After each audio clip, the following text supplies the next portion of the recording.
Yes, people, welcome back to AFTV and welcome to the Match Day Live. It's Arsenal versus Wolves, a 3 p.m. kickoff at the Emirates Stadium. New energy, new look, yeah, and new season. I'm with Sheroy and Turkish. Clap them up. Clap for Turkish. Clap for Turkish. Come on. Come on. We're back. Big up the people with the studio and that. This is very nice. Yeah, let's big up the production that first, obviously putting in the work and giving us the new feel, the new look, new desk. You know, new studio vibes, nice looks. So big them up, thank you. Big up Ryan and all the production people in the back as well that done this. But we are back for a new season. The Premier League is back. Forget that. Arsenal are back. Yeah? Forget because yesterday, United won 1-0, scumbag their way through it. But today is what it really matters. It's Arsenal versus Wolves, first game of their Premier League campaign, the season where I believe we're going to win the league.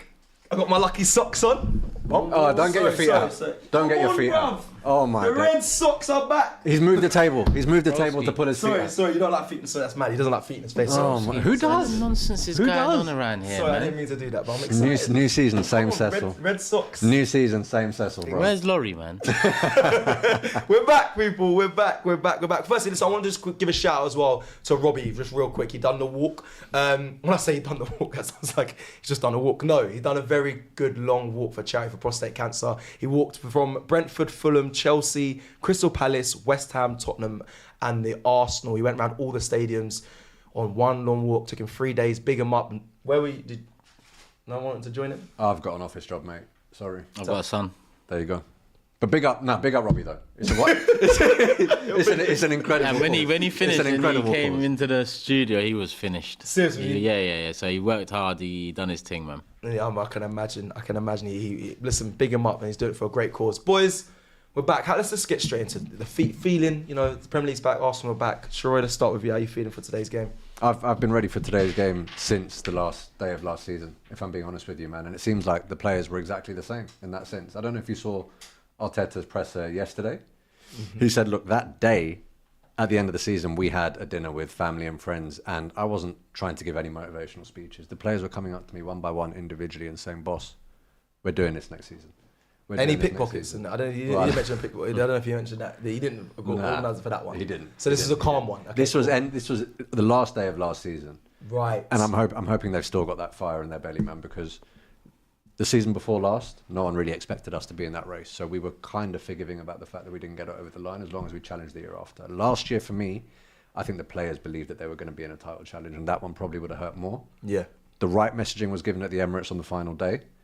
Bring on this new season, man. And we're quite fortunate that we have a home draw on the first day of the season too. Let's make the most of it. Yeah, very fortunate. And against Wolves as well. Don't want to disrespect Wolves because we don't know what's going to happen in the next 90 minutes, but it's favourable, some would say. Turkish, excited for the start of the Premier League season. Arsenal, first game. Yeah, I am, obviously. We're expecting a title challenge again. And when you look at the lineup, we're pretty much full strength in terms of the personnel. It's only really who's going to take this position of Zinchenko, Calafiori or Timber. That's probably the only question mark we have. I know Marino's expected to come in, but we're full strength essentially. And this Wolves at home, it's 3 p.m. It's one of those under the radar games in this day and age. It's not the kickoff of the Premier League on a Friday night away from home, which, you know, we've somewhat become accustomed to. Yeah, they try to set us up, but not this time. But I think you are right. No disrespect to Wolves, but come on, you know, I've talked about setting tone in the transfer window, and our failure to do that. I think the best way to knock back people like me who look at the failure to set the tone in the transfer window is setting the tone in this first game of the season by winning 3-4-0. So I am excited because I do expect that as well. It's not like a demand without the expectation. I think we're well capable and should be putting them to the sword and by half-time seeing this one off. Let me just quickly run through the Wolves team before I go to the Arsenal team. Let's do the Wolves team quickly. Sarr in goal, 30. Mosquera, Totti, 8 Nori, Belgrade. Man said Belgrade.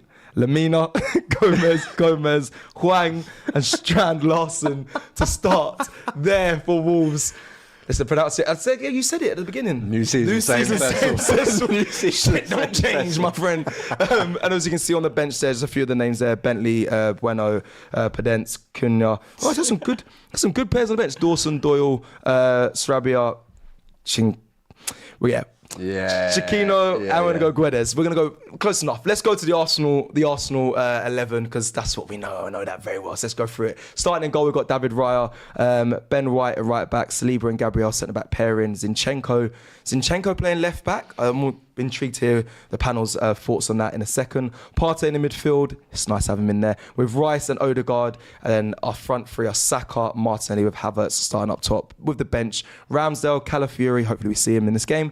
Timber, Jorginho, Nelson, Nwaneri as well. We'll have a conversation about him later on today as well. Jesus and Nketiah, two strikers that want that number 9 spot, but they've got Havertz in front of them at the moment. I'm sure that'll be a conversation we'll also get into at some point in this match day live. And there's 9 minutes to kick off. Let's start with this. Let's have a conversation about the back four. If it was the biggest game of the season, let's say it's a cup final, Champions League final, yeah. Who is everyone's fit? Let me make that premise. Everyone's fit. All the back lines fit. What is the strongest back line to face the match of the Champions League final for you? If you're the manager, who are you picking? This is a game of death here. Who's your back line, Sheroy, and why? I don't think you can drop Ben White at this stage. I know that Timber is a very, very accomplished right centre back, right back, but I honestly think that Ben White right now has made himself indispensable to this team. Do we really have to have a conversation about Saliba Gabriel? No. Nah. So you're looking at left back. And one thing I will say about Zinchenko, all right? I'm looking at him in pre-season, and it seems as though even he now knows, and Arteta now knows, that there are going to be defensive frailties when you pick Zinchenko. So he absolutely has to make his presence felt going forward. And it seems as though he's taken that on board. But that kind of player, if you're in a Champions League final, I mean, think about who he could be up against if you're playing Real Madrid. Hey. You can't start Zinchenko there. So all I look at left back now, Calafiori's come in. Unknown quantity right now. And what is the price tag on that player? That has to be your starting left back because of the amount that we paid for him. Has to, yeah? In my opinion, the amount that we paid for him, the fact that was the only arguable frailty in our defence last year, and the fact that he's come in as the first signing of this transfer window, that's my back four. But you don't know what he looks like in that back four at this moment in time. You've seen him play with other teams. Options? You could put a Tomiyasu there, who you know can be defensively sound. I know he's out of position, but that's someone you could consider putting there. You could even put Timber there. I know again he's more suited to right back, but you could.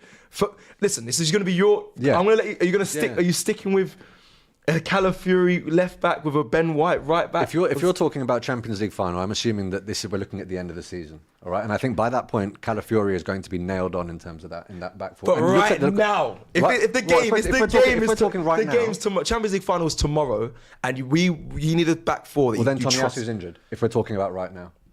Tomiyasu's not in the squad, so let's not bring him up. Do you know what I mean? And he may well be. Are you smart? But I didn't say at the beginning, if everyone is fit, okay, who are you putting in there? Calafiori left back for me right now, from what we know, I think it's quite crazy, but it's not crazy. That's your opinion. I understand. He's been brought for a reason. Arteta, we trust in him. There's a reason why he's here, so he must be at the level.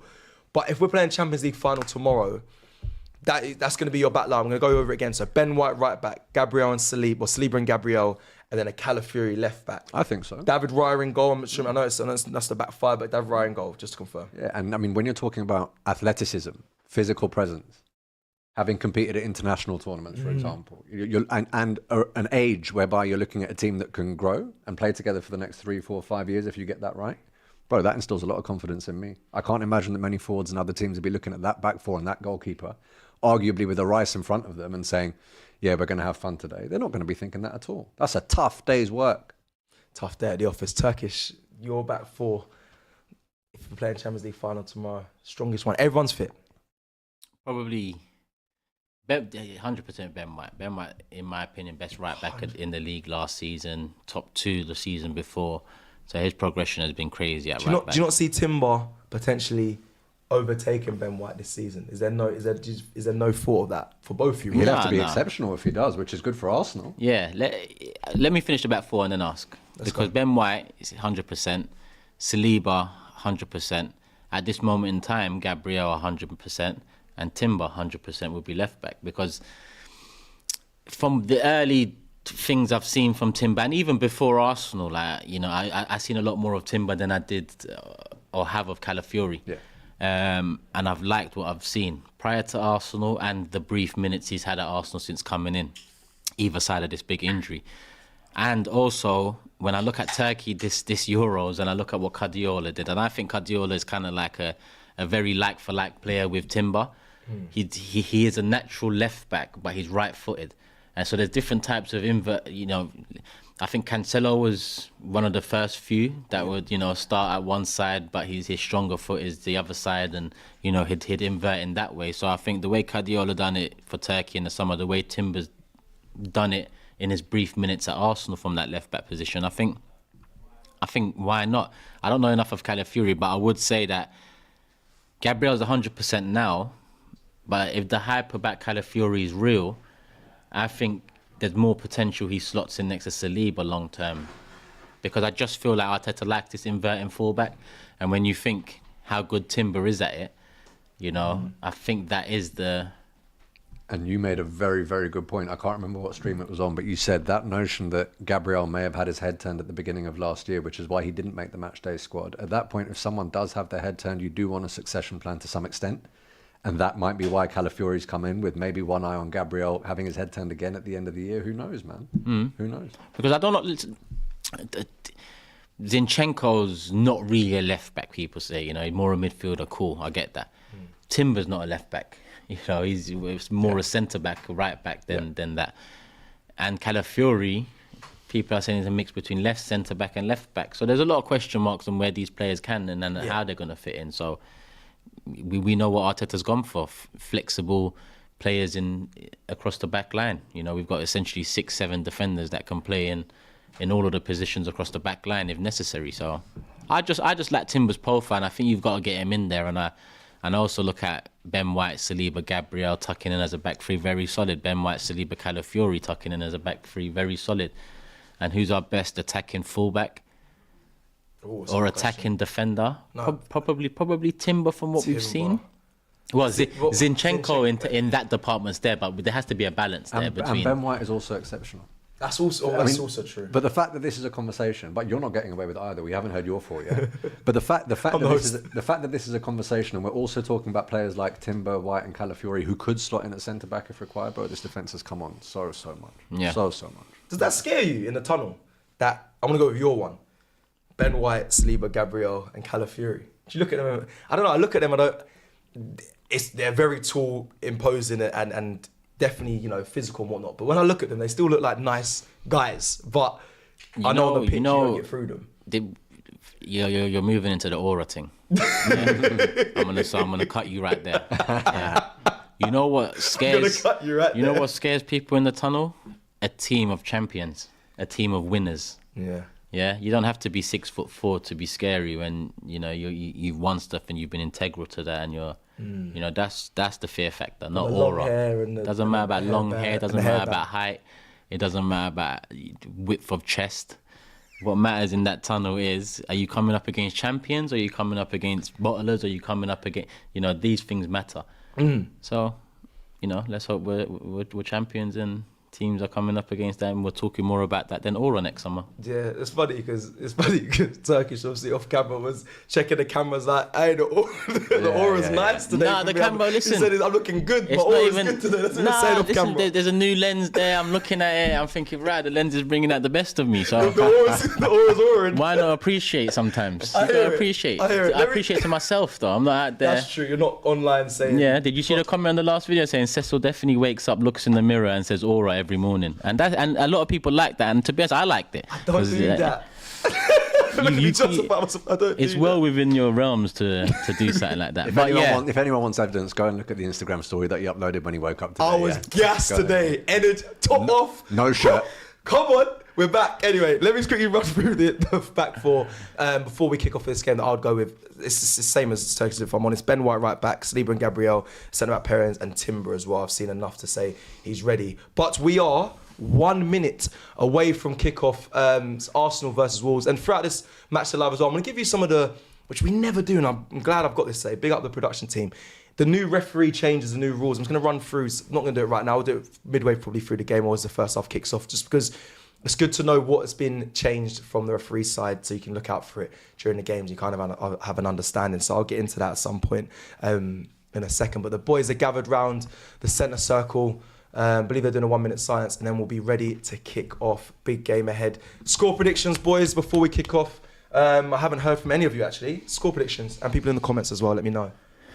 I'm going to go with what I think it should be. It's the first game of the season, so there's no form going into it. So I'm going to go with what it should be, and I predict a 3-0. 3-0. For you, Sheroy? And I'm going to go with what I think it will be. I think it will be 2-0 Arsenal. And I'm going to join Sheroy there. I think it's going to be 2-0 as well. I'd happily take that set precedent for the first game of the season. They're doing a minute's round of applause. I believe it's a minute's long for Kevin Campbell. Rest in peace, him. God rest his soul. Absolute legend. But yeah, first game is about to kick off here. Arsenal versus Wolves. It's good to be back. Woo! And if Arsenal needed any more motivation to win this, today's Thierry Henry's birthday. Is it? Yeah. Shut up. Yeah. Shut up. Today's Thierry Henry's birthday. Honestly, don't go you dare check. flex your knowledge about Mike. Actually, I'm not saying that sounds mad about Mike. Yeah. But wait, what? It's his birthday. Hold Listen, on. if he's really your guy, you should have opened the stream with that, and you didn't. Don't hold it against me. Don't hold it against me. Don't chat out me on the Don't channel. hold it against me, Not my channel. Don't chat out. Yo, let me check. I'm going on Facebook, Go on. It's Facebook memories, because every time on his birthday, I put a post up. How the hell done? Not today. You were too busy putting a topless post up of yourself. Oh, it is his birthday. Why didn't you let me know, bruv? But I'm the same as I was back in the day. I don't really care when people's birthdays are. Like, just bang in the goals, do your thing for my club, and we're good. Look, happy birthday, King. See, I do a... What the... Yo, I was 70, of course. Yeah. No, I don't... I ain't this Henry at the back. No, you No, ain't. I haven't got this one. I should put it on You the could have got away with it with the Henry at the back. And we're off. And we've kicked off. Here we go, boys. This is it. We're in. As if. Look at this photo, Thierry and Wenger. Happy birthday to my idol, King Henry, 10 years ago. Look, see, I have to go to my Facebook memories. There you go. Anyway, happy birthday to King. Yeah, and like you said, motivation, that's all you can. Well, it's more than what you need. We've got to win anyway. We've got to win the league. We can't be starting against Wolves Absolutely. with a bad result. Absolutely. Here we go. Who are you looking at in Wolves in terms of posing their main threat? Because it's no secret that everyone would have been worried about Neto if he was here. There was the one. Everyone would have been worried defensively, maybe about Kilman because he provided a bit of solidity. But it seems as though their recruitment this season hasn't been too bad, notwithstanding the fact they've lost some important players. Yeah, Hwang was always a problem. Well, not for us, if I'm honest, but Hwang had a good season last season. So he's always a player to be aware of. I like Nori. Yeah. I liked him a lot last season. I think he's a good player. It's important to a lot of Wolves build up into attack. So those are kind of the two players. I think a lot of the strong players that you're looking at are on the bench. I mean, Cunha's on the bench. Podence's on the bench. Yeah, like so. But it gives me more incentive and more motive for Arsenal to go and dominate this game. I feel like we can kind of gauge how this game's going to go from the first 5 minutes of Arsenal. Right now we're in possession of the ball, playing out from the back quite comfortably. But like we saw in pre-season, the Bayer Leverkusen game, the Lyon game, we started so fast. I said, I can just sit back. Yeah. So one thing, I don't know if you guys agree, one thing about the Lyon game, I know it was comfortable because we had the two set pieces that kind of put it to bed. But there was an element of dissatisfaction at my end in terms of the chance creation from open play in that game. I thought Leverkusen was very, very different, and I thought we looked imperious. But Lyon, I was still a bit like we could have done a bit more from open play, and I want to see that corrected today, man. No, I agree with you there. I'm going to quickly just read a super chat we got from Mr. Kaplan. Big up Simon. He said, "Bless up Don, great walk for great cause. Give people the link's still out there. People you'll be able to find on Robbie's social media pages. You can donate to prostate cancer at any time." Right, I'm going to quickly just, as the game's kicked off and you guys are watching intently, I'm just going to read some of the Premier League new updated rules. Some of these I actually didn't know of before, but yeah, see if it affects anything going forward. So, subs warming up. A slight tweak is that from this season, the number of substitutes allowed to warm up at the same time on the perimeter of the pitch during the match has gone up from 3 to 5 players per team. So, do you think that makes any material difference? Nope. What was that again? 5 people are allowed to warm up at any given time as opposed to 3. It's very rare you're going to get 5-player change. That's essentially half, but that is half your outfield. Who's going to do that? Yeah, exactly. 4 maybe, but really even that's a stretch. So I don't know why that's implemented though. Like, were managers complaining? I'm so baffed why that was introduced. Why have they changed it from 3 to 5? What was the rationale behind that? Only thing I can think of is that if players do have to jump into a match cold, it maybe enhances the chances of injury. So if you want to make a change in the 70th and a change in the 80th, for example, it might be good to have them all warmed up at the same time. But in practical terms, I can't imagine it makes that much of a difference, but what do I know? I'm not a football manager. That's a good point. It is a good point. I just find it very intriguing that they've gone with 5 warming up down the touchline instead of 3. But that is the new change that's been brought to this season as well. We're going to go to the next one, which is multi-ball, as Arsenal gear up for a corner here. First one of the Premier League season. Let's go. I'm hoping Declan Rice has taken it. He is. His delivery against Lyon. Unbelievable. Yeah. So this could be a goal, but as I read through multi-ball, which is the second thing that's changing, which was around actually last season. I think they were trialing it, but now it's been implemented for sure. And we didn't score from the corner.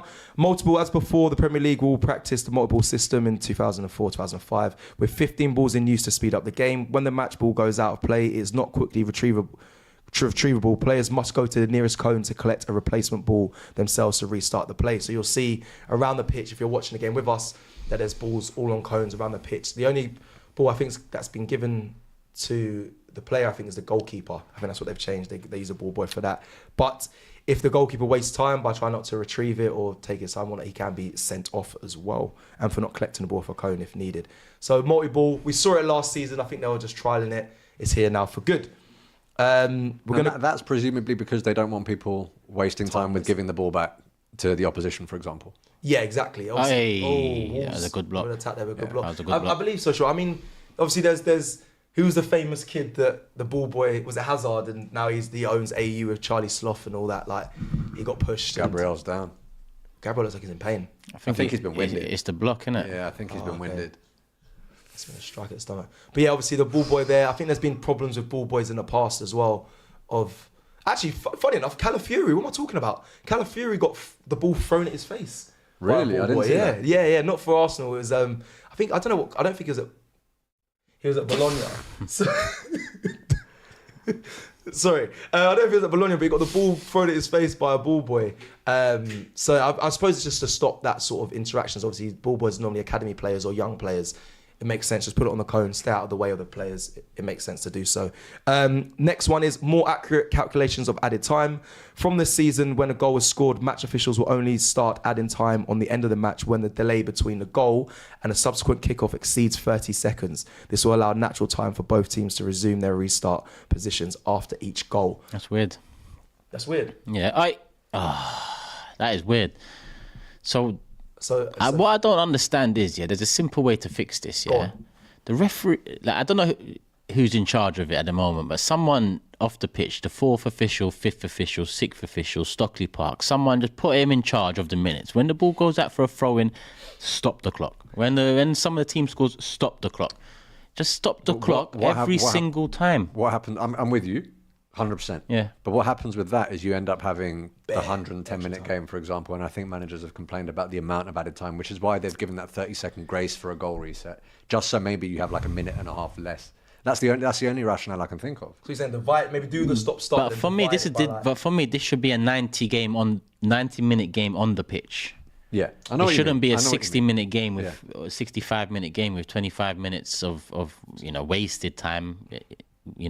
Celebration, subs and all that. It should be 90, and men are getting paid big money to play 90-minute games.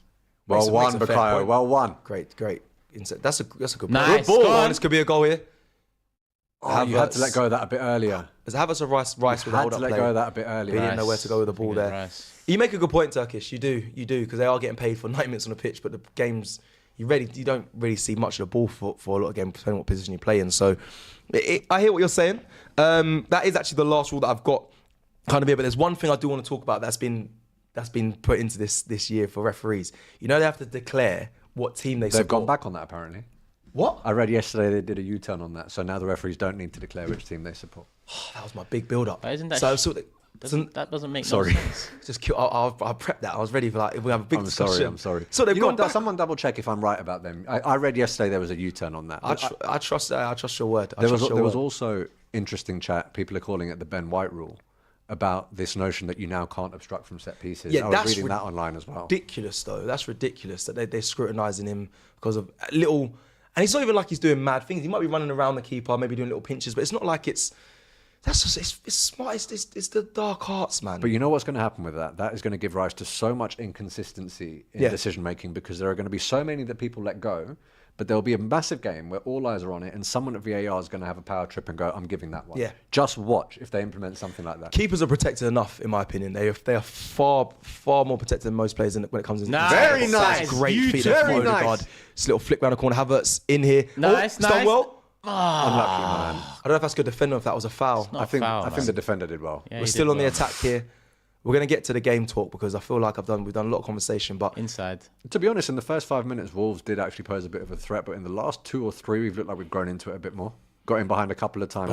it's a bad pass there from Gabriel Magalhaes over to Zinchenko. And the key to us getting those 2 little breaks, or those 2 little moves, we won the ball up high on the pitch. Yeah. And turned, This There, foot here, like that. Odegaard, That's back it. it. Free! Beautiful. Odegaard, quick feet there.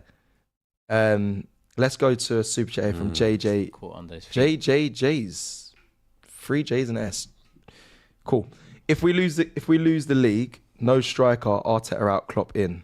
Okay, that isn't interesting super chat. I don't think Klopp. You know what? Can I chime in on that one quickly? Go. I honestly don't think that we don't have a striker because Mikel Arteta doesn't want one. I'm sitting here looking at it, and I've heard this man talk about the need to maximise every window. I've heard this guy talk about the game is won in both boxes. Yeah. I've heard this guy talk about ratio when it comes to putting away your chances. I've seen that I haven't seen firsthand, but do you believe that when Isak was going to Newcastle that we potentially wanted him, for example? Do you believe any of the links with a player like Gyökeres, for example? Was he actually looking at Mudryk, for example? So it is clear that he does want to strengthen that front line. Yeah. So this notion that it should be Arteta out, I don't know, man. Part of me kind of wants to look above Arteta for that one, as opposed to looking at him. And if you're looking above Arteta, well, what's Klopp going to change in that respect? Yeah. I'm not saying that Klopp man. can't change the way that the team is managed and the success of the team. But if you're just talking about the recruitment of a striker, what's Klopp going to change in that respect? And the whole Klopp argument for me is redundant anyway. Klopp's not coming back to then manage Arsenal. That was not going to happen. How did you do that? my Everton. God. Who was that? I don't It's know. McNeil, Sorry, no? No, the no. Everton game popped up with the chance they've just had, so nothing's happened. Crazy. Oh my God. Dave just hit the post and then missed an open goal. That was outrageous, that chance there. But yeah, like I said, I don't think Klopp's going to come back. And Nah, he's already said he won't. yeah, he's not going to come back. And if he does, if He won't come to another he won't English come. club. He won't come to the Premier League. If he does, it's not going to be. It's not going to be Arsenal. I'll tell you that. But yeah, I wouldn't be saying Arteta. I do like the way you're thinking though ahead. It's not that it's not going to be on Mikel Arteta if we don't get a striker. Because yeah, clearly he probably has wanted one or a new option attacker wise. But yeah, I guess it is down to the people that are doing the business. Truthfully, I don't think we're going to get a striker anyway. We might get a cover for Saka, but I don't see us getting a striker. In the market, there's not really anyone that I really believe slots into this Arsenal sides and gives us a Premier League trophy. I think you can strengthen Arsenal by adding a striker, but there's no one that guarantees you the Premier League trophy with a striker signing, in my opinion. So we'll see. We've gone past 10-minute mark, coming up to 12-minute mark. Arsenal in possession of the ball. Started okay. You're right, though. Wolves did cause us a threat. Partey dropping in very deep to retrieve the ball at centre back and play out there. Zinchenko just lost the ball in our half, and Wolves are Wolves back. are trying to be positive, though. Yeah. It should favour us, but we've had a couple opportunities, to be honest. No, we have. Havertz with both of them. Nothing came of them, but I feel like already, right? Maybe it's just my bias. I do miss Jesus being there. Havertz was right for him to start, but I don't know. I think I just prefer I feel more comfortable when Jesus is on the pitch. Mm-hmm. I say this and watch Havertz go and score. No, but one thing on that, man. A lot of the discussion about Jesus is the notion that he breaks down if he's overplayed. Yeah, so managing his minutes is actually a really good thing to do. So if you think that Jesus could be a difference maker in a particular game, maybe it is for Wolves at home that you have Havertz, right? And then maybe for the games where you really want someone like Jesus, you bring him in. Yeah, and that's a great way to keep people fit too. That's what an option gives you. That's true. Jesus off the bench is also very dangerous. It's something that if you're a defender, you see him coming on, you're thinking, I've still got a long day ahead. So you're not wrong there. Talking of Havertz, actually, just some I know there's been some wild stuff, like Robbie saying 20 plus goals. He's got Ben White with a strike into the keeper's hands. Let's talk about Havertz quickly, then his expectations for this season, because Robbie said 20 plus goals. I've seen a lot of people, even us to be fair, when we did the season predictions, we did say top goal scorer Havertz. So I do want to know. Again, expectation. Oh, okay. So yeah, okay, fair. Explain though, because he's on. The money is on When the you're price a team tag. that creates as many chances as we have done in the last 2 years, and you're the number 9, I don't care who it is before people say it's an agenda against Havertz. I don't care if it's Jesus starts majority or Havertz starts the majority or Eddie starts the majority. The target is 18 to 20 minimum. Yeah. And to be honest, Let go. Hold on, Havertz. took a bit too long, but unlucky.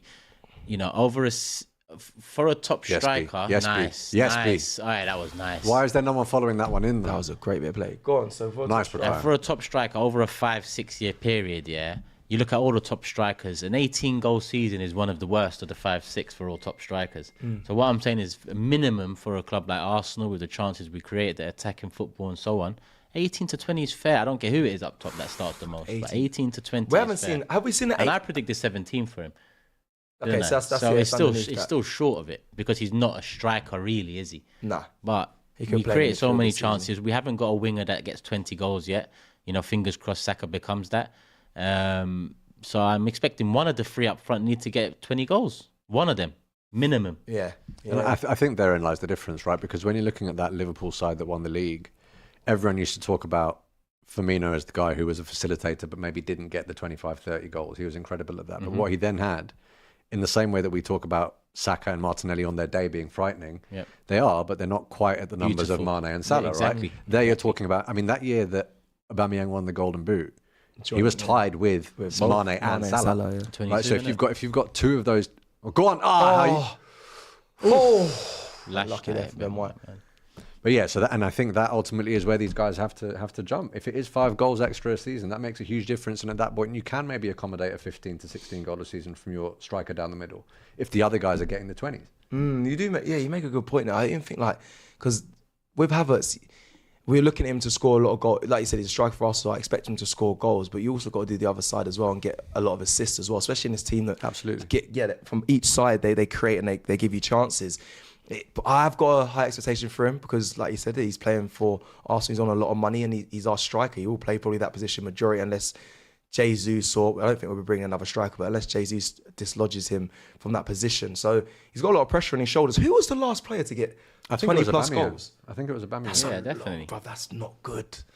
That's not good. And that wasn't Aubameyang in that latter season either, I think. No, it was near the beginning. It was more when he was, when he hit when he got a golden boot. I think so. I don't know, after that, I don't think, did he get 20 after that? I think he might have got one season with 20 above after that. But then, since then, no one's got...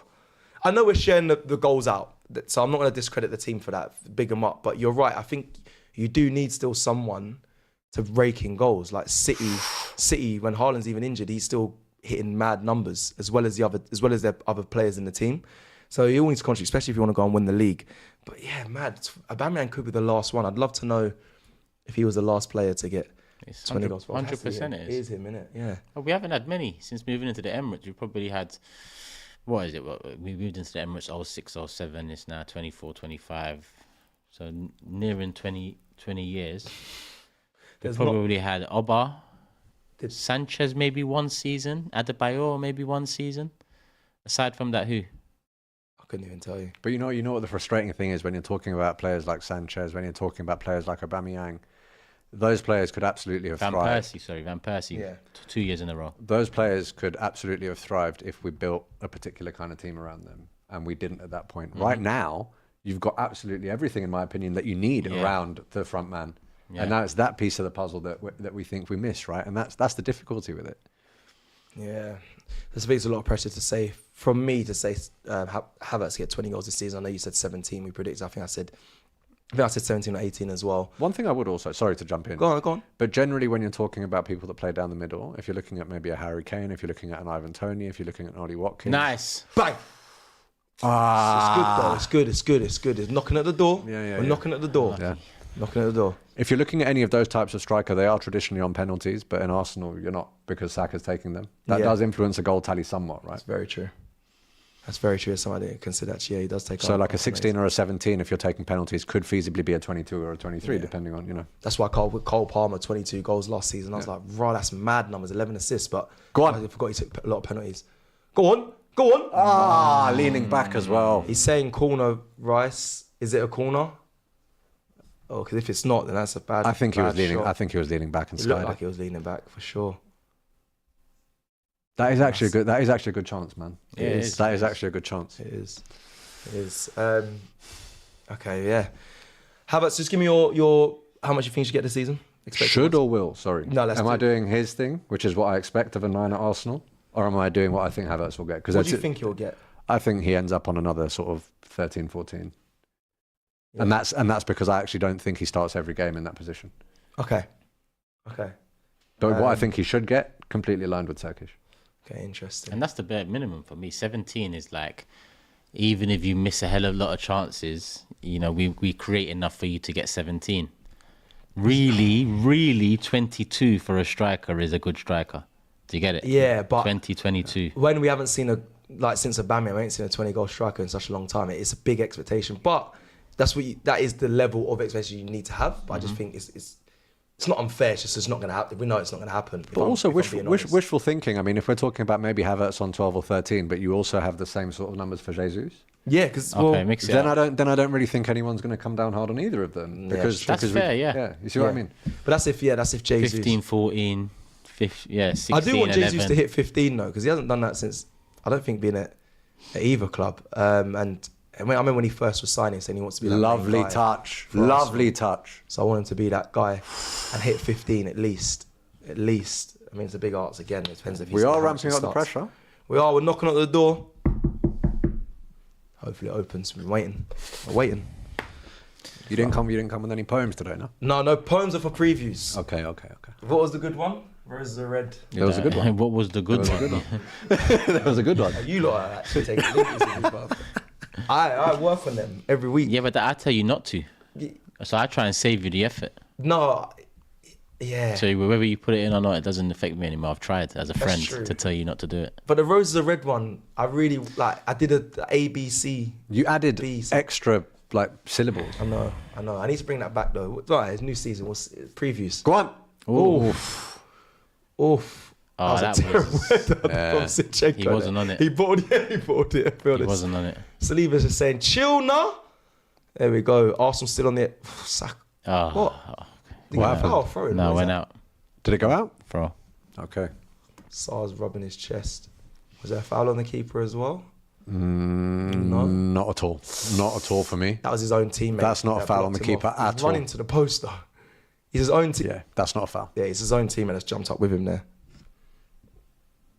Right, let me just quickly. I have a super chat here that I just want to make sure I read out.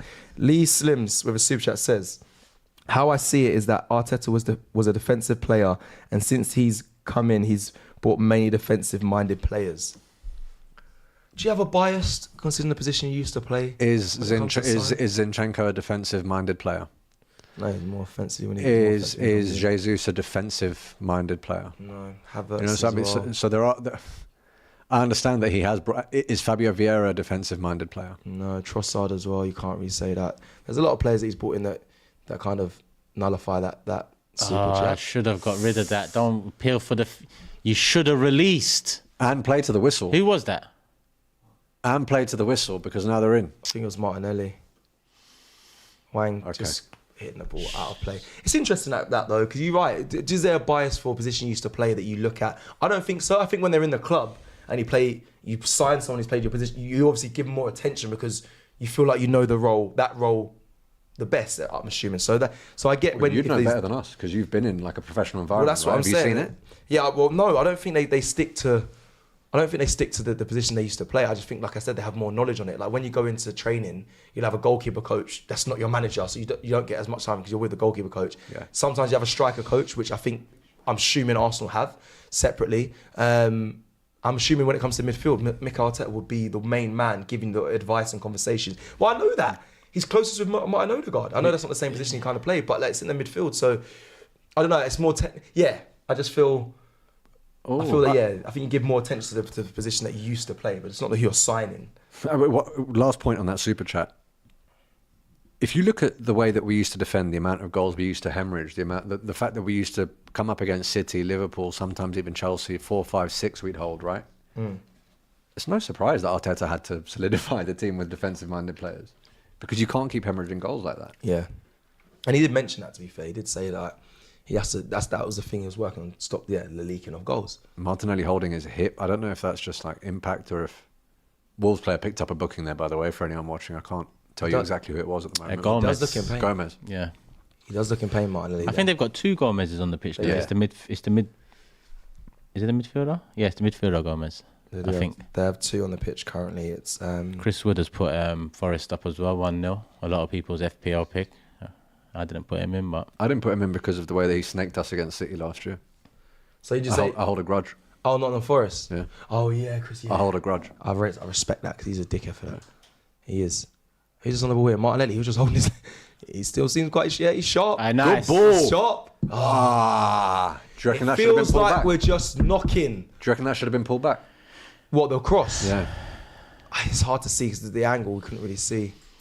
Someone open the door, please. Good pressure though. Good pressure. Bukayo Saka in acres of space. Is he going to go down the line? No. Inside. Did you say the same scoreline as me? ball in. Hey, Come on. The door is open. Come on. Here it is. There we go. Open the door. There we go. Hey, that's it. 1-0 That's Kai how you Havertz. start the season, Bukayo Saka Havertz. assist. That's how Let's you roll. start the season. Let's I roll. saw my page. Big up Havertz. Beautiful. Let's The roll. door has Beautiful. opened in the account.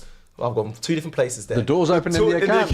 The door's open to Arsenal's Premier League first goal. I need It's a mess. you and Saeed You've on the ruined our show. first goal of the season. I need you and Saeed on a show. The door has opened in the account. And The door has Lee opened in the account. judges them 3. Wait, no, I need to get the saying right. I'm a professional. The account has opened for Arsenal. There we go. I'm Beautiful. pretty sure it would have been Kai Havertz opens the account for Arsenal. Yeah? I'm pretty sure. I'm so happy you're it here. would have been. Beautiful. There you go. And Beautiful. that is a proper striker's goal with wonderful 100%. assist from the wing, right? It's a great goal. 100%. The timing of the run, the spatial awareness, puts it in the corner, wonderful ball from Saka. And when Saka was in acres of space before, I was sitting there moaning, shows what I know, right? I was And- like, why aren't you taking it down the line? Cuts in. Cecil, I just want the people to know as well, yeah. Tell the people, them 2 Arsenal players I got in my fantasy league, or tell them all 3 of them I got in my fantasy league. Saka Just let them know. What? Just let them know. Just so they know. He put Zinchenko in there as well. Okay, I knew Zinchenko, Zinni would start cheap. Don't worry about that. Saka, and he's got Kai Havertz. Yeah, but There that we makes go. sense. It makes Like, sense. No, but Havertz for him I'm is... not a Havertz- hater. Havertz I'm is not only- a hater. I Havertz want is him to priced. do this. This is what we need. Brother, Havertz is priced at only 7 on FPL, yeah? If you're going to be the starting 9 for a 8. team like Arsenal, Havertz is 8. Yeah. Oh, I thought I he was took 7. a risk. I took a risk. He's 8. Isak is 8.5. Have you got Isak? Yeah, I got Isak as well. Yeah. And Haaland? Yeah. Okay, that's the front line. You should put him on one of the back of your tops that you got, man. Broski, let's win the league.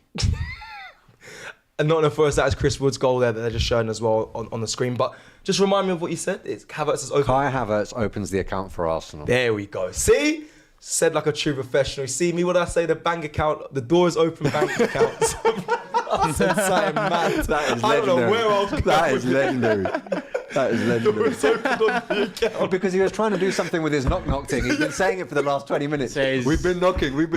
So I tried to do the door in the account, but it is what it is. We're 1-0 up, people. Big up. That's Yes. it. Energy, Seth. Come There on. we're back. This is nice. Oh, but Wolves are on the attack currently. They're in possession of the ball and in our half. That's not a foul. Oh, he's Nah, given it wasn't- He's it was a given foul, it He's was a given foul. He's bumped here, but Gabriel, calm down. he You don't looks- need to do that. You're going to get booked if you keep running your mouth, man. Just get back and defend the free he's kick. going to book him now. Oh, Just get back and defend the free kick now. Just get back and defend the free kick. Can't lie, playing against Gabriel Magalhaes will be a long day. Look, he's so angry. Who's that? It's a foul. Brighton? It's soft though. Soft though. Matoma. Matoma's just scored for puts Brighton. That Brighton kit is 1-0 up. weird, bruv. Yellow. Pinstripe. Sorry, 1-0 to Brighton currently against Everton as well, which is an interesting scoreline considering if you've seen the chances that Everton have had. They've had a goal disallowed, I think, as well. This is what I'm saying. That is a surprise to see Let me double check that. them go 1-0 down over Oh, there. maybe not. This I is don't in know. a good area for them. Right. I have to say, relatively needless free kick to give away, man. It was. But also I still think it was quite harsh because he was going down as he bumped into him, but it's a foul at the end of the day. I'm gonna... Who's lining up this free kick? This reminds me of Leicester. It's a decent- Leicester it's a versus decent Arsenal. Ramsdale did that mad save. This is the same sort of position. Madison, that space. But Wolves with a free kick. There's your In a boy. dangerous position. There's your boy Belgrade. Belgrade. Belgrade. That was a good free kick. It was a good free kick. Not enough dip, but he got enough Bellegarde, pace on yeah. it. Bellegarde. Not Belgardia, no. Oh, well. Nah, yeah. it doesn't look... The second time it was a bit, It was, yeah. a bit meaty. It was a bit meaty. Who Raya was moving mad. let's have a conversation just quickly on who needs to have a huge season for you? Who needs to feel like a new signing? Because do you know what's the maddest thing, right? Everyone said to me, all the Arsenal fans speak, Timber's like a new signing. But when you say about players that need to be like a new signing or need to have a big season, no one mentions Timber. So who for you, Sheroy, needs to be that new Phil player, that big signing, Phil? I think the reason people don't say Timber is because everyone is sort of they're accommodating the fact that he is coming back from what is a relatively serious injury, you know, and he's not only coming into a new team, but he's had a season out. But if you look at the season before last and the way that we stormed the beginning of that season, some of the most integral parts of that season were Zinchenko, were Partey, were Jesus, were Martinelli. And they are all players that arguably didn't fulfill their potential last season, notwithstanding the fact that we mounted a very, very serious title challenge. So you can't help but think that if you have players like that who can elevate to the level that you know we can play at and they can play at, and you combine that with sustaining the level of the rest of the team last season, you're in a very, very strong position. So the players that I named that I think really do have to have a season of that nature, you are looking at Zini, Partey, Jesus and Martinelli predominantly for me. So Jesus, Martinelli, and what was the last one? Zini and Partey. Zini and Partey, that's a good 5 players there who need to feel like new signings, who need to step up. Some good names. Because I've seen them hit those heights before. That's what I'm saying to you. Oh, okay. So, okay. And they didn't last year. Okay. Because I was going to say, bro, what about Havertz? But I suppose, you've seen those players really give Arsenal a good title charge when they're on top, when they're in good form. This might sound harsh, but out of the players that I mentioned, I don't think any of them can honestly say that they had a satisfactory and defining contribution to last season's title challenge. Whereas I think Kai Havertz could probably look at himself and say that he did to an extent, right? Notwithstanding the first half of the season. Saka can say that he did. Ødegaard can say that he did. Rice can say that he did. Saliba and Gabriel can say they did. White can say that they did. Raya can say that they did. So these are all players. It's the truth. Yeah, I like it. But it's the players that excelled the season before last. I want to see them get back to that level. And then, bro, if they do, it's a proper squad. Oi. Go on. Havertz, free, go on. Early ball, Kai. Early ball. There we go. No, it's okay. Can he cut it back? That's a penalty. That must be. Bro, that must be a penalty. Just a second ago got a free kick. No. The referee, the VAR. As he's going down. If it's not a penalty, go book Bukayo Saka. How is it? He's not even seen phased. No, he's waiting for the backup. Wait, he's saying pause. Yeah, he's waiting for the backup. That's a penalty. He's waiting for the backup. There was definitely contact. That's funny. As they're displayed, he's waiting for the backup. He's ruled it out. VAR ruled it out already. How'd you? Bro, what that? No, it's not. It's not. I hate this. I hate being on these things sometimes, bro. I have really thought I saw a penalty there. Nah. No. Stay on your feet, man. Anyone watching, it's not a penalty. You didn't see what just happened. Turkish, I want to come to you. Oh, no, the knee went into the back of the knee, he should have gone down there. Yeah, but the knee went into the back of the knee. He went down the stages. He's not very good at acting. He really isn't. He's too honest. Yeah. He's too honest. If he went down at the point of initial contact, I reckon that gets given. So everyone loves him because he's just such a star boy. But I need you to get that. Nice. I would have loved him more if we got a penalty for that. Yeah, I need that edge. Okay. Beautiful football. Turkish, who needs to be or feel like a new signing for you? Who needs to be like How about a new signing feels like a new signing? How about that? Such a Turkish answer. That is the most Turkish answer. Yeah, but I don't like these questions, man. We're asking these questions because we're not doing what we should be doing. That's the reality of it. You know how many times Wenger used to say, this person's like a new signing? I've been there, done that. I know it. I'm off by heart. I've read that too many times now, yeah? Don't feed me the same books, yeah? Please, yeah? I don't want to feel like a new signing. I want it to be a new signing. And then I'll tell you how I feel. Not Timber this or... I'm with you, but we'll talk at the end of the window. There'll be signings. I think there's signings to come 100%. 100%. I liked what Sheroy said though. He did say like the players that let him down last season who can't. If you're sat in a room and say put your hand on who think you contributed to last season's title charge, the players he mentioned definitely can't really, with a strong, confident arm, put their hand up. Yeah, but you know what it is? Like, you can look at it like that, but you can also look at it from the other side and say, listen, injury-wise last year for key players, we were very fortunate, right? Yeah, completely. So let's say we don't expect that fortune again this season. The players that we're expecting to step up, we're expecting them to step up into that level that we showed last season. So where's the extra sauce on top? You know, where's the... I wanted us to rule out as many ifs this season as we could. Because essentially, you still do everything you need to do in the window. It's still, you can win the league. There's just more behind it. Yeah. But I don't think we've eliminated any of our ifs, buts, and maybes that ultimately will come at end of the season if we don't win the league. Yeah, I hear you. We've left a lot there, and I just don't want. I've been there so many times that I would have hoped the club would have left as little ifs, buts, and maybes as possible this summer. They haven't. They will have to answer for it if it doesn't turn out that we do take that next step, the step that we deserve on the pitch and off the pitch as fans who have waited so many years for success, and win the Premier League trophy this season. Yeah, why do you think that they haven't taken those steps yet? Because I'm worried that we're back to square one, Sheroy, and and the owners are happy with the income coming in. 2 years of Champions League, wage bill cut. It's a red card, by the way. Sorry, Newcastle got a red card. And when you've got so many fans that are now, it's funny, people call me accountant. This is a red card. People call me an accountant, but so many men are all of a sudden PSI experts and FFP experts. I can't believe it. Like, it's crazy to me that they're everywhere. So when the club have that, chunk of people backing the so-called reasons behind maybe not investing more. I've been there before. I just hope it doesn't go down that route again. It's Matt Turkish thinks he's right. He thinks it's you know what we might do though, and then I might turn back here. Arteta's like, I might turn back here and say, in February 1st, I might turn back here and say, you know what? I was probably premature with the summer window. Why? Because let's just say from now the expectation is January we're going to be in a title challenge, and then in January we do that massive signing that gets us over the line. I look back and I analyze it a bit different. But right now, what is the likelihood of that happening in a January window? Very unlikely. No. That's why You say that, but Declan Rice, that signing, I know we didn't win anything in the end, but that was confirmed for the summer in January. But he means we didn't bring him in. Oh, what a save, David! From Raya. What a save, David! What a reaction! That is a fantastic That was a save. And you know what? I'm not being funny. I was on James's channel. That's the best save he's made in an Arsenal shirt. 100%. And the conversation came up that we want David Raya. We want to be able to look back at David Raya and say thank you for that contribution, because that has won us points. And there weren't that many of those last year. It was more the back four. But that is definitely one of those. That's saves. his best save in an Arsenal Definitely shirt. one of those saves. Easily. Turkish, who? Just give me one name then. Who needs a big season for you in this Arsenal squad? One player. Yeah, you had to rephrase the question. Who needs a big season? One name. But you're asking who needs a big season that didn't have a big season last season, right? That's the question. Isn't it? You can look at either. It could be anyone. Expecting that Odegaard, Saka, Saliba, Rice all have this big season they had last season, then a big season for Havertz probably, is the difference between winning the league, because a big season will be 22 goals, yeah? Wonderful. Or a big season for Jesus. So I think a big season for Jesus or a big season for Havertz, because we didn't invest in the striker, that could make the difference. Oh, you've got to do better there. You've got to do better there, B. One of the strikers, dare I say, Eddie Nketiah. So, a big...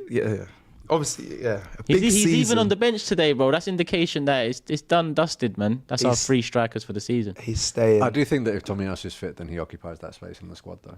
I don't know if Eddie still makes the bench in that situation. So you're saying Tommy's third choice striker now ahead of Eddie. Up top. I think he's more than that. I think because he's got Jesus and Trossard on the bench, and I think he sees them as viable options up front. Yeah. Yeah, I mean, you're right. But Reece is on the bench too. Reece I get, because Reece is like the only real option. Well, Reece and Jesus, you could say, behind Saka. Yeah. As we're doing all this talk, I will give you the bench again, and I've mentioned it before at the top of the show, but I'm gonna give it again. Ramsdale, Calafiori, Timber, Jorginho, Nelson. That's too easy. Nwaneri, Trossard, Jesus, and Nketiah. So there's a strong bench there. Nketiah's there. Obviously Nelson that you mentioned as well. Nwaneri, it's funny because I feel like them man are ahead of. Go on, beautiful Havertz. Give him a yellow for that. Go get up and take the free kick. Thank you. Yellow card over there to the Wolves player Totti. Well played, though. It's funny. Saka, that ball just earlier crossed onto him. It seems like Arsenal are doing that a lot. They're crossing into the back post. He had a couple against Lyon, right? He had like 3. And they weren't great. Love you, Saka, but I'll always be your harshest critic. But you're my favourite player. But again, going back to Mane and Salah, how many times did you see them peel off at the back post and just knock one in like that? I mean, they used to do that a lot, and that used to be the extra 5 goals a season. So our wingers do need to get better at that. You make a very good point there. And I think if it happens, it seems like it's happening. Mikel Moreno added on. There's a lot of ball winners in the air. Havertz obviously scored with his head. The last game, we scored 2 goals from set pieces off our head. So it seems like, the players that are up front or high up there, the Sakas and Martinez need to work on heading, because that seems like the way of play that we're going down this season. A lot of crosses into the box. A bit of a soft pass there from Martin Odegaard. Well won, though. 38 minutes played. It's still 1-0 to Arsenal. I think we need to make this half count and go in at 2-0. I really do. Because we've definitely created enough to have a second, man. Definitely. Yeah. Yeah. I think we'll have another opportunity for sure. 7 minutes to go. And to be honest, it's all us. They haven't really got nothing. The first few minutes, they had a little something. I would like to see a bit more from Martinelli, though. Saka and Havertz have been very, very involved going forward, right? But they have. People talk about who needs a big season. I think Martinelli is definitely one that's needs 100%, yeah. He's the one that's screaming out for Corner. it, if I'm honest. And the manager's clearly backed him. He's starting this game when I think a lot of people will be questioning why Trossard's not starting because of how well he's done in pre-season and whatnot. But for me, Martinelli, he needs a huge season on this one. I think Saka's kind of guaranteed. Havertz has started well. But if you add Martinelli to that front three of goal scorers and and assisters, it's looking positive. So for me, a big season from him is very important. So let's hope it stays like that. Hopefully that does happen for Martinelli. Because I think a lot of us are very big fans of him here on the channel. it's because we all know what his ceiling is. Yeah. There were genuine times where people would have that debate as to who has the biggest ceiling between him and Saka, right? That's true. And if you look at people's predictions pre-season last year, because of the season he had before, a lot of people thought he was going to be our top scorer. So it's not necessarily just disappointment because of the fact that he wasn't contributing to the team the way that we wanted. It was more disappointment that he wasn't fulfilling the potential that we know he has. Yeah. That was the thing. Saka, he's pulled something. Has he pulled something? Has he hit? Or is there impact there? What's he holding his Off knee? his I don't shot. think there was anyone in front of him, was there? If there's no one in front of him, that's a big worry. I'll tell you that now. It wasn't, and he's holding his knee. Please, Saka, don't do this, man. Don't do this. Why is he holding? Wait, he's holding the right knee. He's holding Right his knee, front of his right knee, just under. Arteta's doing tactics while my man's hurting, bro. No, Oh, that doesn't look that promising. doesn't look good That at all. doesn't look Saka promising, is man. limping. Yeah, because it's just them ones are the worst when It's there's just no so impact, innocuous. No one there's around no you, yeah. nothing. Where he seems to be walking better. Hope for the best, but yeah. I know the rival fans are gonna be gearing up to talk about limping. I know they're waiting for it. Leave him, man. Well, I mean, he's already got an assist, so they can settle down. Trust me. 1-0 still. I think you mentioned 2-0 at half time. If they can go in at that, it's positive. I think 2-0 is always a safe scoreline to go in at, as much as people say it's not a great scoreline because they can come in and score one, it'd be 2-1. That's a dangerous scoreline to go in at. I think 2-0 make me feel comfortable, settle my nerves. But currently 1-0. And one thing, man, if you look at the games that we all look back at last season as the games that were potentially costly, there was an element of when we had that level of pressure, we didn't kill off the game, right? We spoke about it so much. And if we are going to talk about these players being one season older with a bit more experience, you do want to see them killing off games when they have that pressure, because that's a wrong that needs to be righted this season. 100%. It's weird though. Have we dominated this half as much as I don't know how? I think much so. Do you think they had a big chance? Yeah. What's the stats saying? Have you got them there? I can get them. I think that was their only.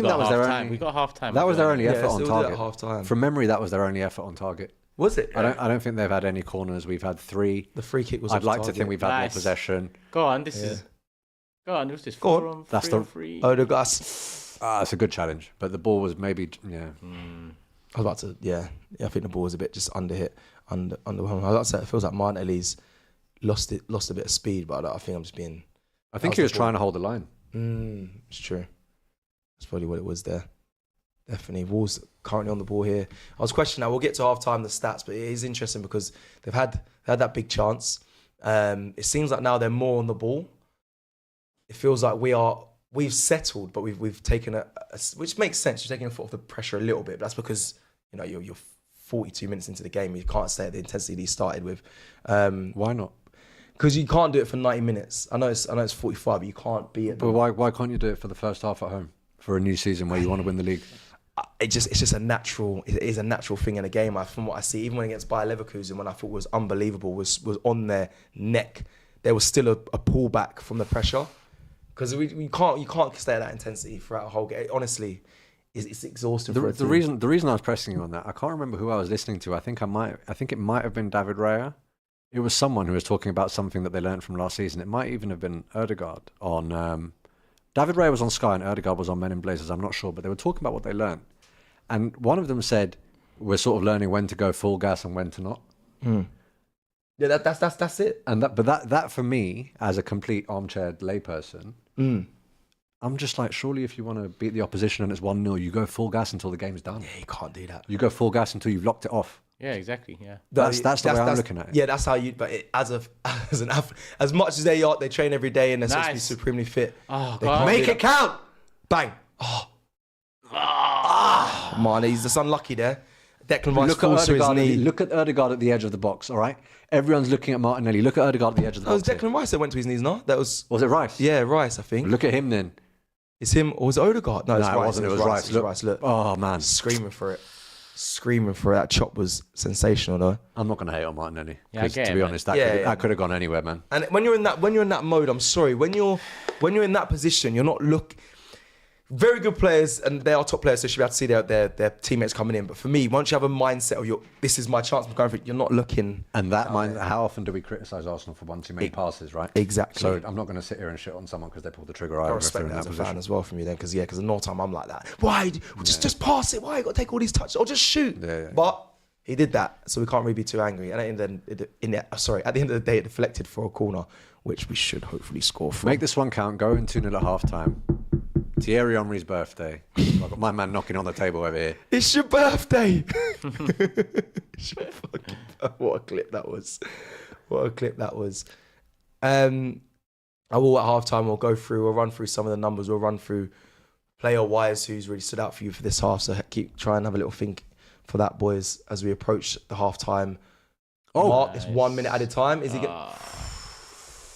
Defender's done. I thought he was the right side of the defender at one point there. That's what I was going to say. I thought he's done well there to get, because Martinelli was in front of him. Only 1 minute added on. Yeah. Is that? Yeah, the new rules, but. Well, I mean, the new There's rule only shouldn't one. have affected that because there was only one goal, right? Yeah. And we didn't celebrate overly celebrate, a waste of time in it. Come on. And waste was a waste of time right now, though. Here we go. Arsenal playing out. It's 20 seconds left to the half. Send in your messages and obviously, of course, super chats, and we'll get discussion going. It's currently 1-0 to Arsenal. Lovely switch of play. 8 seconds. Let's go. I don't know how Saka went from stumbling with his knee to just upright. Nah, that was Oh, weak. that's That was weak. And he's not going to blow the whistle. He's going to let them take Nah, this he's attack. got to blow the whistle. He's going to let them 1 minute. take this. He's going to let them... All right, now he knows it's dead. No. Blow the whistle, bro. He's not going to do it now. Nah, it's all right. He's not going to do it now. He's done it.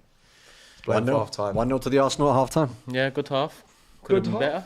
Could be Yeah. better. Could be worse. Yeah.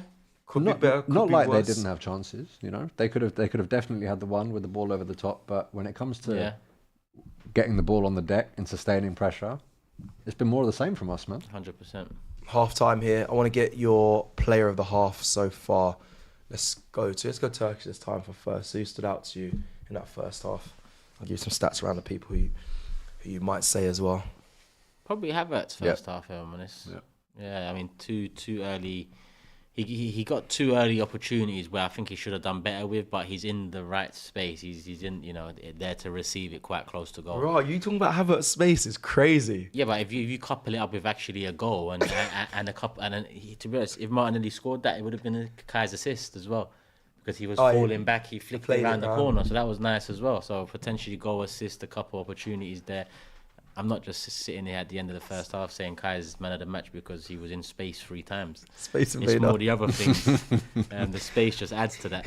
He's the third best at getting into pockets in the world, Whatever apparently. you say, you're the host, so yeah. I trust you, Please man. don't take me serious on that. That was a super chat last week. Please, I don't know what the space stats are. I'm not NASA.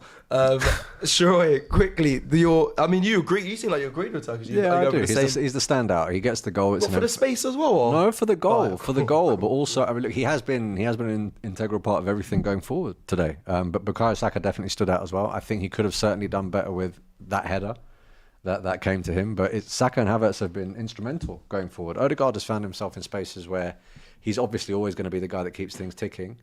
Was it him that could have released the ball to Martinelli slightly sooner on that break? Was that Ødegaard? It was Ødegaard Where I was saying that Martinelli was that holding made the the line? pass.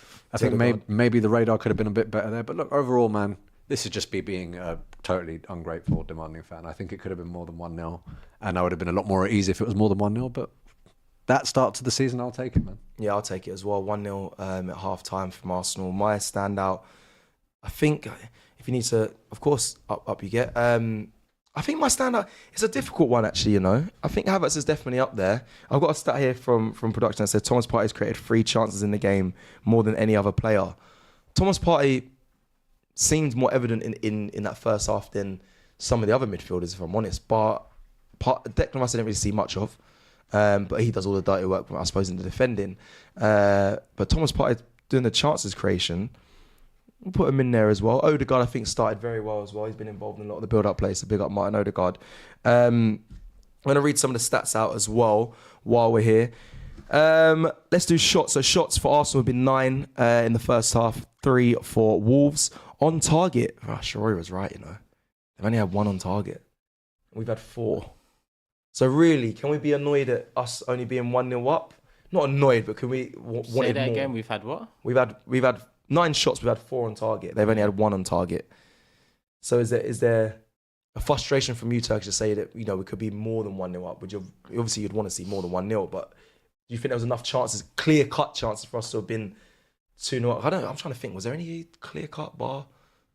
Martinelli, his one could have gone anywhere. Saka had a couple where that header could have been better. The shot even from Saka, I think, the right foot one and the left foot one, if he got a bit more application behind it, one of them could have done. Because when you think about our shots on target, it's not like the keeper's made any great saves. No. It's simple enough. Our keeper made a good But in save. terms of our domination and control of the game, you'd expect us to have created at least a couple more openings and 1 more goal at least. Yeah. But it's similar to what we've said in pre-season, and it's similar to it is actually some of the things we said last season. We go 1-0 up and then we tend to slow things down a little bit, maybe not take our foot off the gas, but go back to controlling it rather than going for the kill. We need to abolish that. But we also don't have the attack that... I don't know if we've got the attack that can go for the kill without becoming susceptible at the back. I agree. It's funny that they pick up the production as well. They sent me stats. Total big chances created is actually 2 for Arsenal and only 1 for Wolves. I think their one would be the one that Raya saved. So 2 big chances. So some could say, would like to have seen at least 2 goals in that first half. Possession stats wise, 62.3% to Arsenal. That's good. 37.7% to Wolves. Interesting. So we're dominant. I think Arteta will be happy with that. He's never actually, you watch him, the camera pans him, he's never actually happy. But I think he'll be impressed with, we are dominating possession wise, and more passes accuracy as well for Arsenal. We've had 3 corners, they've had none. And yeah, I think those are the ones that are the most important that we kind of need to reel off at this stage. Turkish. Can you try and predict the first sub for Arsenal? I've got one in mind. Actually, let me go while you think. So I think the first sub will be Jesus for Martinelli. Random, I know. Normally goes out on the right, but I don't know. Actually, I suppose he'd bring Trossard. He would probably bring Trossard off Martinelli, but I think Jesus has to get in this game. I just don't know. I'm going to go Jesus for Martinelli. Why not? Oh, someone said Trossard over Martinelli, said Guna, AFC. Yeah, I was leaning towards Trossard. It could be Jorginho or Partey though. To manage minutes, do you think? Yeah. Partey's having a good game. Is it just to manage, Yeah, depending on how the first 15 go, I expect us to get another goal. And that's when you can bring a Jorginho on 2-0. Yeah. Protect the ball, protect minutes for Partey and so on. So you've gone Trossard or you've gone the Jorginho for Partey. Could you predict the next sub for Arsenal? You predict who's going to be brought on next? I do think he's going to want to give Calafiori minutes before the Villa game. That was a good shout as and well. I think if it's 2-0, at that point, you're not really as desperate for... Sorry, I'm assuming it's going to be 2-0. but if you're looking at that, you don't necessarily need Zinchenko's attacking impact and you do want to retain that clean sheet. So for me, that's a really, really apt time to introduce Calafiori to the Emirates crowd. I think that'll be the next one. I really want to see. Pure guesswork, by the way. Yeah, of course. This is all guesswork. This is all hypotheticals. This is all. Let me know in the comments as well below, people. Who's yours? Who do you think? I think this is random as hell. Jesus for Martinelli, completely random. Maybe even Saka. I see Havertz staying on, but I think Jesus. Well, let's see what Saka's knee's saying, man. I'm still a bit worried about that. I need Jesus to enter the field though. I'd like to see him play this game. Also, Ethan Nwaneri, very unlikely he will figure, but you never know. They put the stock in him. You see him doing videos with Martin Odegaard, passing notes, all of that. Mm-hmm. So they're obviously pushing him. He's obviously in the squad today. I hope to see him. It'd be nice. I think this is the game to where you could bring him on if you start going 2-3s up, but we'll have to see. Ali with a super chat says, breaking news. Liverpool are close to signing South Korean midfielder, fucking no one, and Brazilian striker, nobody in Dino. So. Say that again? Bro, like, as in, it's not, just don't read it out again. Nobody in Dino. So, yeah, Liverpool aren't making any signings, which is good. It's good to hear. So far, there's still 2 weeks left of the window, but obviously been snubbed by Zubi. Right now, I'm really not looking at the business that other teams are doing, man. I'm so concerned with what we're going to do in this window. I'm not looking left and right now. You know? I'm quite glad that they're not though making signings, because actually today they won today. Obviously, they looked good in pre-season. They look good today. I'd rather they didn't strengthen. Is that a red for you on Shaw? I didn't even. Did he move his head forward? Soft. I've seen loads of players get away with that. So have I. I've seen loads of players get away with that. Did he move his head forward? Ali says, big up guys. I have a feeling we're going to win. Ali back with a super chat, by the way, winning a major this season. I think a lot of us are on that as well. I feel like this has to be this season. Is the FA Cup a major for you when people say that? FA Cup is a major, but I mean, it's Champions League and Premier League and Champions League are different. I just want a trophy this season. It could be League Cup as well. I don't care. I just want a trophy. I don't care. I just want to see Arsenal win something this season. It's only rightly so. I was that Isak assist to Joe Linton with the nearly doing it last season and whatnot. I just want silverware, and I feel like this team's good enough to do it. Ibex Entertainment says Raya is man of the match. The save was perfection. It's funny, yeah. Ty last week in the pre. I don't know if you've watched his fan cam in the pre-season friendly against Leon. Raya didn't really do. He made one good save, and then Ty gave Raya man of the match for it. Really? It was the funniest thing I've ever seen from Ty. It was outrageous, but his points were very when he says like the concentration you have to have as a keeper throughout the game when you're not involved to then have that one big save. I know it's what you're getting paid for. You're at Arsenal. I get it, but like he made a very good point. It was funny because he doesn't deserve man of the match for it, but his reasoning, I was like, fair enough. And that big save, that counts. We go 1-1 at half time. This is a different game if that happens. And that was such an incredible save because his momentum was taking him one way, but the attacker heads the ball the other. So he has to completely readjust and go back with the other hand. That's why it looked so incredible, right? And those things matter. Those things matter. All of these moments, I kind of knew this, but I'm learning this now because we've been in title challenges. All of these moments matter. Yeah. When you're coming up against City, for sure. Yeah. 100%. Everything counts. From now till the end of the season, game week 38. On and off the pitch, bro. Talking about City, let's get into that. It's funny because there's the whole trial talk at the moment, and with the hearing, and listen, I've got Sheroy with me, so it's the perfect time to have a conversation about it because I can get educated while talking about it. Obviously, the 115 charges, hearing over at the Premier League rules to start on September 16th is when the hearing's supposed to be starting. It should be completed how long is it? Roughly around December time or maybe the new year? You know what was interesting? I think it was about 2 months ago.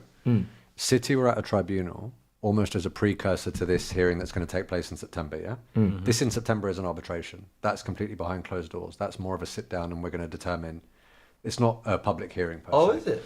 But from what I read anyway in the Times, City were at a tribunal earlier this year arguing that the Premier League rules discriminate against state-owned clubs, particularly those from the Middle East, with specific regard to the amount of money that they can put in from sister clubs that counts towards their revenue. Because obviously that has a bearing upon PSR and FFP, right? And they said, look, you can sit there and say that it's about state-owned clubs, but if you look at the state-owned clubs in our league, you're basically looking at Emiratis or the UAE, in general terms. The outcome of that hearing hasn't been made public.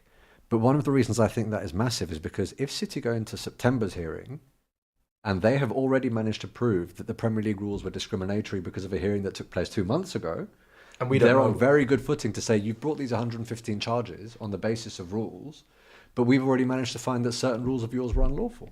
So why it questions the validity of the rules and it changes the entire complexion of this hearing, this arbitration that's about to take place in September. And we won't know we won't know anything from that hearing that they've had because it's the Premier League. The Premier League will make it public when the arbitration decision has been settled, and there will be a lot of sort of PR and the reason this is going to be managed carefully is because no matter what happens, the Premier League won't really come out looking good here. because you've either got the Premier League having brought 115 charges and Man City bus case fresh home, nothing happened. Yeah, that makes the Premier League look bad. 100%. Or the team that has won 4 of the last 5 and made your league look like a mockery, it's now been found that that has impacted the fairness of competition in your league for the last half a decade. So it's going to have to be managed so carefully in that respect. And I can't give you a timeline because I don't represent any of them and I don't deal with arbitration. This is just from what I read in the public domain, right? So anyone could have said what I just said. But I imagine that it's in everyone's best interest for it to be resolved, certainly this season. Yep. I don't think it'll be this calendar year, personally. But this season, you think it'll be sort of just not... It can't be hanging over. It can't be hanging over for that long. Okay, so it's a very good point you made about it looks bad for the Premier League either way, no matter what they do. Which I'm sure that they would have massively considered that as well. So they got to figure out how, like you said, it's got to be so careful how they deal with it. What does it mean for Arsenal, for you as a fan? Do you care? For me, last season I wanted to win the league so bad because it was Klopp final year. Pep was still in it. There was no charges. It was if you won it, if you won the league then, you've done it the best way possible with the teams in there. Now it feels like if they do get a point, I don't know what their consequence or punishment will be, but it will still be a Premier League title. I'll still celebrate the same way. I'll be shameless. I don't care. But I would have preferred to do it last season. I think if they get points started, it just doesn't feel as sweet for me if we get the league this season. I think, is everyone on the panel the same sort of feeling, or do you not give it? Do you not care? It depends. I mean, if Sheroy's right, and to be honest, it sounds smart. It's not going to be done this calendar year, but it could very likely be done this season, not to keep it hanging around. If it's done in March and Arsenal are 10 points clear at the top, expected to win the Premier League, then I'm not going to care too much. If it comes to March and City are 4 points clear and a 10-point deduction puts us 6 clear and we win the league, it does tarnish it. I'm not going to lie to you. It does feel like, without that. But then at the same time, someone would argue that without, all these breaches that City have done, they wouldn't be here doing this in terms of winning league titles and so on over the years. So for me, I just want to go win it with Pep here. I want to win it without any points deductions. That's the best way to win it. If it was to happen and we was to win it with the point deduction, listen, it's been 20 years. I'm going to be shameless as hell. Yeah, why does everyone always, or not everyone, why do the vast majority of people say that the Premier League is the pinnacle when it comes to the trophy that you want to win? It's because you have to prove that you are the best for a 38-game season. If we end up winning the league because of a points deduction, no matter how shameless we want to be, we can't unequivocally say that we were the best. And that robs the sweetness of the moment. And you do it for that moment. Yeah. I don't even think the players would be able to look at each other and say, because they're not just striving for the trophy. I think they're striving to be the best. I think they're striving for both. I know a lot of people will say, now what? You haven't had the Premier League in so long. Why are you getting so high and mighty about it? Just take the trophy. Yeah. But with respect, I am going to be high and mighty about it because I do want to get to that stage where I can say we are the best in the country and what we have done on and off the pitch has worked. 100%. We're about to kick off for the second half, but I do want to say this. When I woke up this morning, I did that story of me dancing and the Premier League's back. Yep. The little lad inside me is saying, Pause. We are on the verge of just being a dominant team. Whatever happens, Pep, I think, will be going last season, the Chargers, whatever. I just feel like from going forward, if we win the league this season, regardless, I think it's our era. For the next couple of years that we just go and dominate. Obviously, there's a lot of hope in that, but that's how I see it. Let's get one over the line. I hear you. I'm being my shameless self. I'm going above and beyond, but that's how I feel right now. I feel like the dominance from this Arsenal Football Club is literally on the horizon, and I believe this will be the season where it starts. So that's me. Second half's kicked off. Let's go with that energy, Arsenal. Let's hope we win this game. I'm seeing a lot of people in the chat saying Moreno Militao, here we land, all of that stuff. I don't know if you guys have seen the takes of Fabrizio Romano. I don't know if you've seen it because you put it in Big Six. Here we land. Bro, there was one. I've seen one that's just like. There's one I can't even say on camera, but if you look, there's a compilation. Yeah, just look for the guy in the belly. It's too much. It is too much. I just can't bring myself to say it on camera. Okay, cool. obviously his famous ones. Here we go. But I like the fact that these new school. Journalist broadcasters come with a new sort of flavour. Here we land is obviously the one that's blowing up right now. I think there's one Donny that goes, Wallahi, it's done. and he's just got it there. It is too much, bro. It is too much, man. It is too much. I think he's a United fan. I think it's a United fan. It's too much, bro. Hey, people, let me know your ones in the chat below, please. Please. You got 3 words. I want to see some remixes. Thank you. So here we go. Wallahi has done is crazy. He's done. I want a Jamaican version, please. Where's my yardies in the chat? Give me a Jamaican version, please. I'll start running that. Here we land is class. There we land, no? There we land. Sorry, there we land. There we land. Here we go. The world is a funny place. It is funny, and what blows place. up does make me chuckle. Big up the internet, man.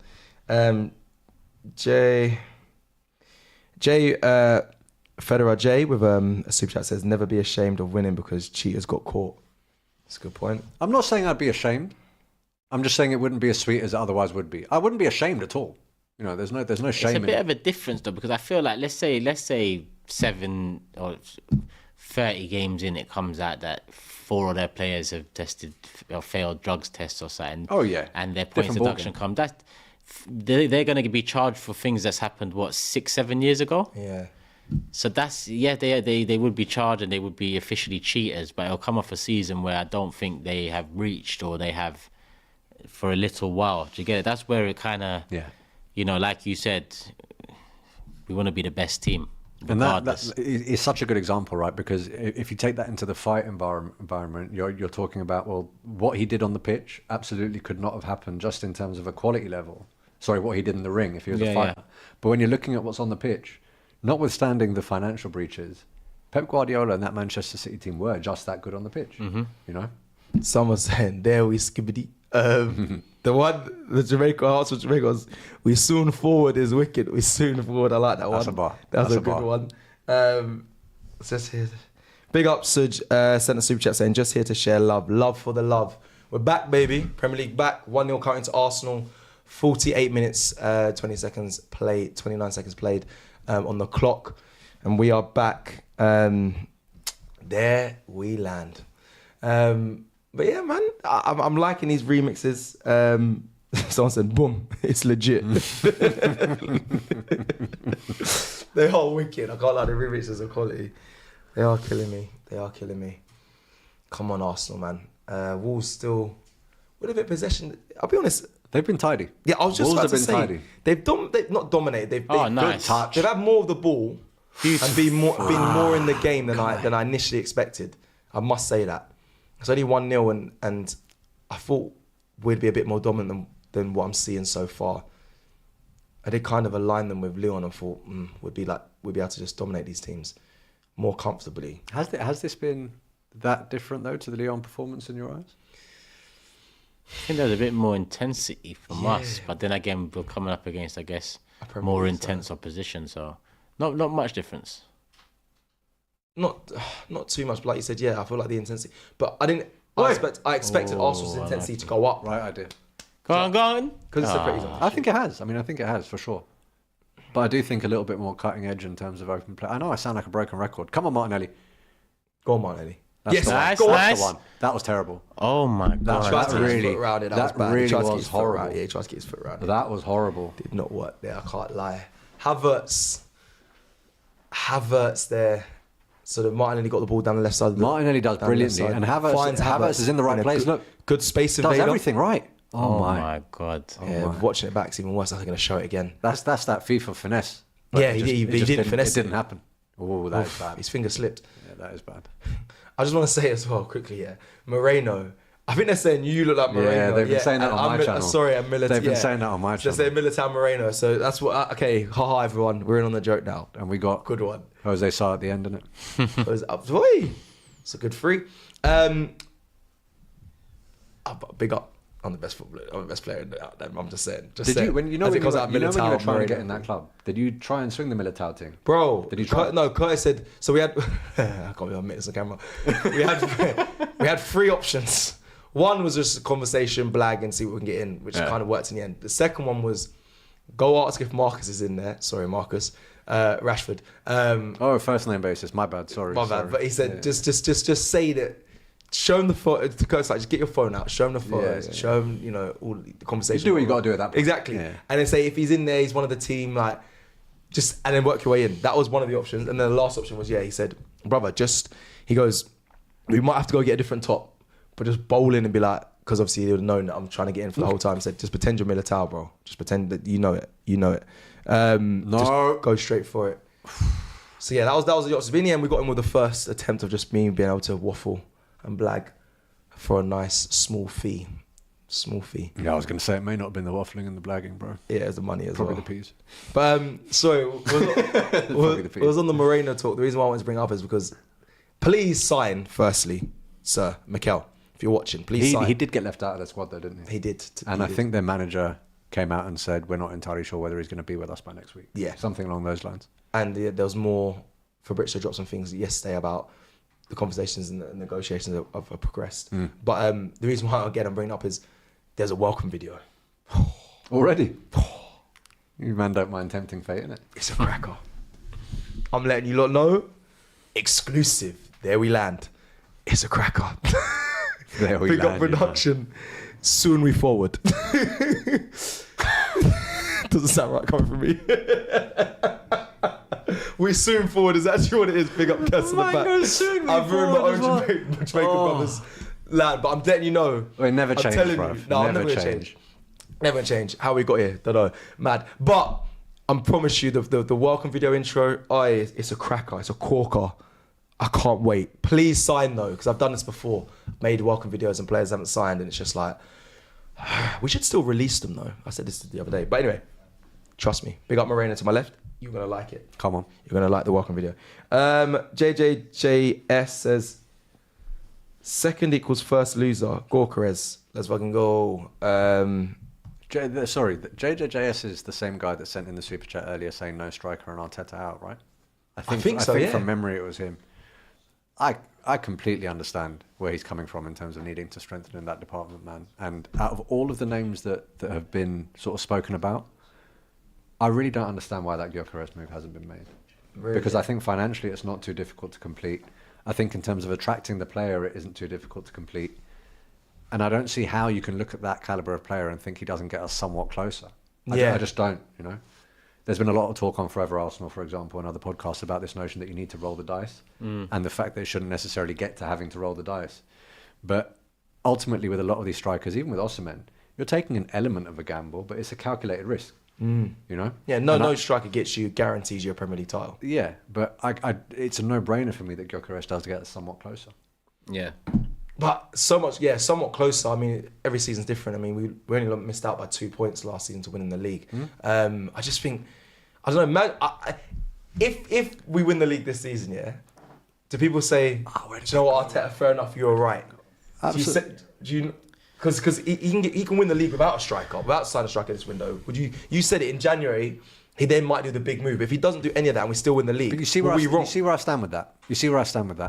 If you're that close, and there's been an area that you've been needing to strengthen since you were arguably linked to Vlahovic, for example, yeah? So we're talking about days when Oba and Laka were here, and you haven't done it. Why do you want to leave anything to chance when you're going up against a Herculean Manchester City side? And there are already more than enough variables that are beyond your control when it comes to football. Injuries are beyond your control. What happened there? But he just grabbed him round the neck, bro. He just grabbed him round the neck. He's on purposely. They need to look at that again. Grabbed him round the neck. I didn't see it properly. He's landing, but he knows what he's doing. Havertz has pulled him down, fair enough. He fouled the man. But he's gone like this, round the neck, like they're doing some mad bedroom bully thing. Sorry. Instinctive reaction for you, is that a red? Yes. Yeah. Yeah, instinctively. Turkish, did you see it? Yeah, in this day and age, it's a red. It's a red. Yeah. He's holding on to his neck for long. He knows what he's doing as well. Listen, when sometimes players do things, they place their hands by accident and hit people in the face, I think he slightly knows he's guilty as well. The camera will pick up. They better show it again. They need to show a replay. They need to show a replay of that. I don't know why they're not showing a replay of that. Doesn't even look like they're reviewing it, no? I don't know. It seems like they're just cracking on. Are they reviewing it? Here we go. Please. Don't just fast forward. Look. Falls on. No, bro. Man actually pushed him, then went. Send him off. Man actually just stuck it on him, basically. If you do that, look, I'm not being funny. Yeah? Bedroom bully. In 2024, if you do that, if you do that on road, that's assault. That's a foul. In 2024, if you do that on road, he's trying to put one hand up. like he's innocent. They must be reviewing And it. he slams his head down when he does it. He slams his head down when he does it. Come on. We just saw something. Newcastle one was less contact. I think, and I think, I don't know about all that. You can't justify that. But then the way he puts his hand up is he's trying to say it was a mistake. He doesn't even get booked. Wait, what's going on? They've let it go. They let it go. He's saying that my momentum carried me over. He's doing this, look. He's saying my momentum. But you could have put your hand anywhere. But we put it around his neck, bro. All right. The gate. Should have got a yellow bare minimum Yeah, though. man. Like, I know that it wasn't the worst thing I've seen, but definitely should have been a yellow. It looks like they're bringing on their problem player now, man. Looks like they're bringing on their problem player. Does anyone know why he didn't start, by the way? No, I was trying to work it out. Cunha's about to. He's entered the field now. I don't know why he wasn't starting. I know it's been There'll be a reason. It's been a bit stop-start, but this hasn't been the greatest start to the second No, half. 100% it hasn't. Surely we should be looking to finish off the game in the second half. I feel like we tipped off. We're coming up to 15 minutes, and now if we're talking about substitution, then I am definitely looking at Trossard or Jesus. Yeah, Jesus rather than obviously Jesus. Jorginho, that's for sure. 60th minute, coming up to 57 in, and they are. Ooh. Oh my days! Is that a foul? Nah. He's jumped to the ground there. Someone help him out. Yellow, surely. Jordan, Go. He's playing on. Go. Be smart. He's Go playing Go on. on, let's freak- Look go at on, Nelly. forward, go on, Look go at on. Nelly. He's offside. Rice. Hold it. Rice on Hold the it. ball. Rice on the ball. Oh, it's left it late, but what can he do here? Can he cross it in? So He just took it off his toes. Just took it off his toes. Oh! Thomas Partey with Thomas. a late run and a finished shot outside the box. Struck it Just well, gone though. wide. Struck it well. He has hit it well. left foot as well. I could have so easily seen that nestling in the bottom left-hand corner, man. Jordan Evans with a super chat says, there's obviously there we land. Here's one. Blood clotty reach. That's my one now. Jordan, I'll take that one. Thank you very much. Thomas. Dan Bartley wants us to have a conversation on thoughts over Martinelli and Trossard. I mean, right now, Martinelli versus Trossard. Martinelli needs a big season. I feel like Arteta's looking to back him. We can tell by, as in backing Martinelli, because you can tell because he started this game. Trossard had a really good preseason. Is it unfair that he's not starting? Some could argue. I like Trossard as an impact player, in my opinion. But that's because I'm biased because I want Martinelli to have a good season. I'm kind of doing an Arteta thing. Nice. That was a touch. That was a touch. Unlucky. That was a quality touch. That was Kai. a touch. Quality touch, Kai. And a great ball. Was it Partey that fed him in? I think so. What was it? Was it I didn't Saka? see. It's a great run there. Odegaard. Oh, Oh, what did he try there? Right idea. Can you win that back? Come on, high up the pitch, clears. Don't let them out. Don't let him drop it. Yeah, since obviously going to try to drop a shoulder there. Good. Arsenal. Good. Oh, that's... Still in. Oh! Beautiful. Is that a foul? He's playing on? Beautiful. Let's go. There's got to be a goal here. Got to be a goal. Too slows, Odegaard, man. There was three man to your right. Man shimmied again. Now it's giving the free kick. Saka's annoying. It's a free kick to Wolves in their box. We do need to make these count, man. Who did you just book? Saka for kicking away? That's what we're missing our attack. Ruthless killers, like. I know. You win it, It wouldn't back. have got to him. It wouldn't have got to him because Odegaard is he stopped. Yeah, that. but he can be a ruthless But killer, what about like, the- you what know. about this is not me singling him out, but the most glaring miss of this half was that Kai Havertz chance, right? Yeah. And he did have a lot of time, and he did everything right. Which one? The one that you just put wide? The one that I said was a finesse, and it was just a complete malfunction. Yeah. You can't help but think that someone who's more accustomed to playing in that position and has basically made a living Nice. off being a- he's given the other one. Matthew with a super chat he's going along with what I think majority of Arsenal as I speak with is trying to say at the moment is I feel we need a striker this window. He's turned you too easy there, bro. Nah, we're getting a bit sloppy, you know. We needed the foul then. We're committing fouls. We're being wasteful in front of goal. The game's disjointed. It's stop-start. That's exactly what a team that comes to the Emirates wants. 100%. That's how you stop Arsenal's rhythm. That's how you stop us dominating. Stop, start, pick up fouls, get us frustrated. Which means you kind of need a sub for one exuberance, someone who's going to press and be ferocious in the intensity of your pressing. Jesus. So whether that's a Jesus, and then you need someone senior, experience to kind of again also to slow down the game. For me, it'd have been Jorginho as well as Jesus. To take the sting out of it? Yeah, I think they both will offer something into this game. But Jesus for me, I was screaming Jesus from early. But I think a Jorginho bringing him on as well wouldn't be a bad shout at this stage. But they haven't panned to the bench once. This whole new 5 subs can warm up. I haven't seen anyone warm up. They normally just cut to it all the time. We are at the hour mark. Yeah, it's probably about right time we should make it stop. Play. Partey's getting caught. That's twice he's just been caught. Oh my days. Ooh. Okay, it's still 1-0 to Arsenal. I don't know if that was a save. No, straight wide. Hey, Nori, player I was talking about at the start of this game as well, someone you got to be fearful of. Partey is a bit stiff, man. He's getting old, man. Yeah, that was poor. That was terrible. I didn't realise he actually after we got tackled, he actually just panicked and kicked that away. Well, that was a panic touch away, wasn't it? Yeah, massively. I think it is time to start potentially looking at subs. I'd like to see This is where you bring on your brand new left winger that's coming for 60 million, you know, because Martinelli's not doing it. Debut 1-0 up. He comes on, he gets you 1 goal, he gets you 1 assist, and the season's looking amazing. I was about to correct him, you know. I thought he was talking about Calafiori. Like, probably not a left winger. No, I'm just putting that, you know, Manifesting that's would be nice, isn't it? I don't know what's happened with Williams, but you know, I know there was the Barca talk, but I'm sure that's not happening. So as you know, people will say he's waiting, but you offer enough, you know, he won't be waiting much longer. Yeah, I agree. I'd love to see what Nico Williams would be a level raiser, shall we say? Yeah, massively. So, we got cover there. Good. Funny that, like, let's talk on it. It is 1-0. As much as I don't feel comfortable, it's only because it's Arsenal. I'm watching Arsenal, but it's not like they haven't had any chances either.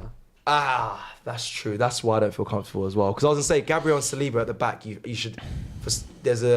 Once you see them, you think we're fine.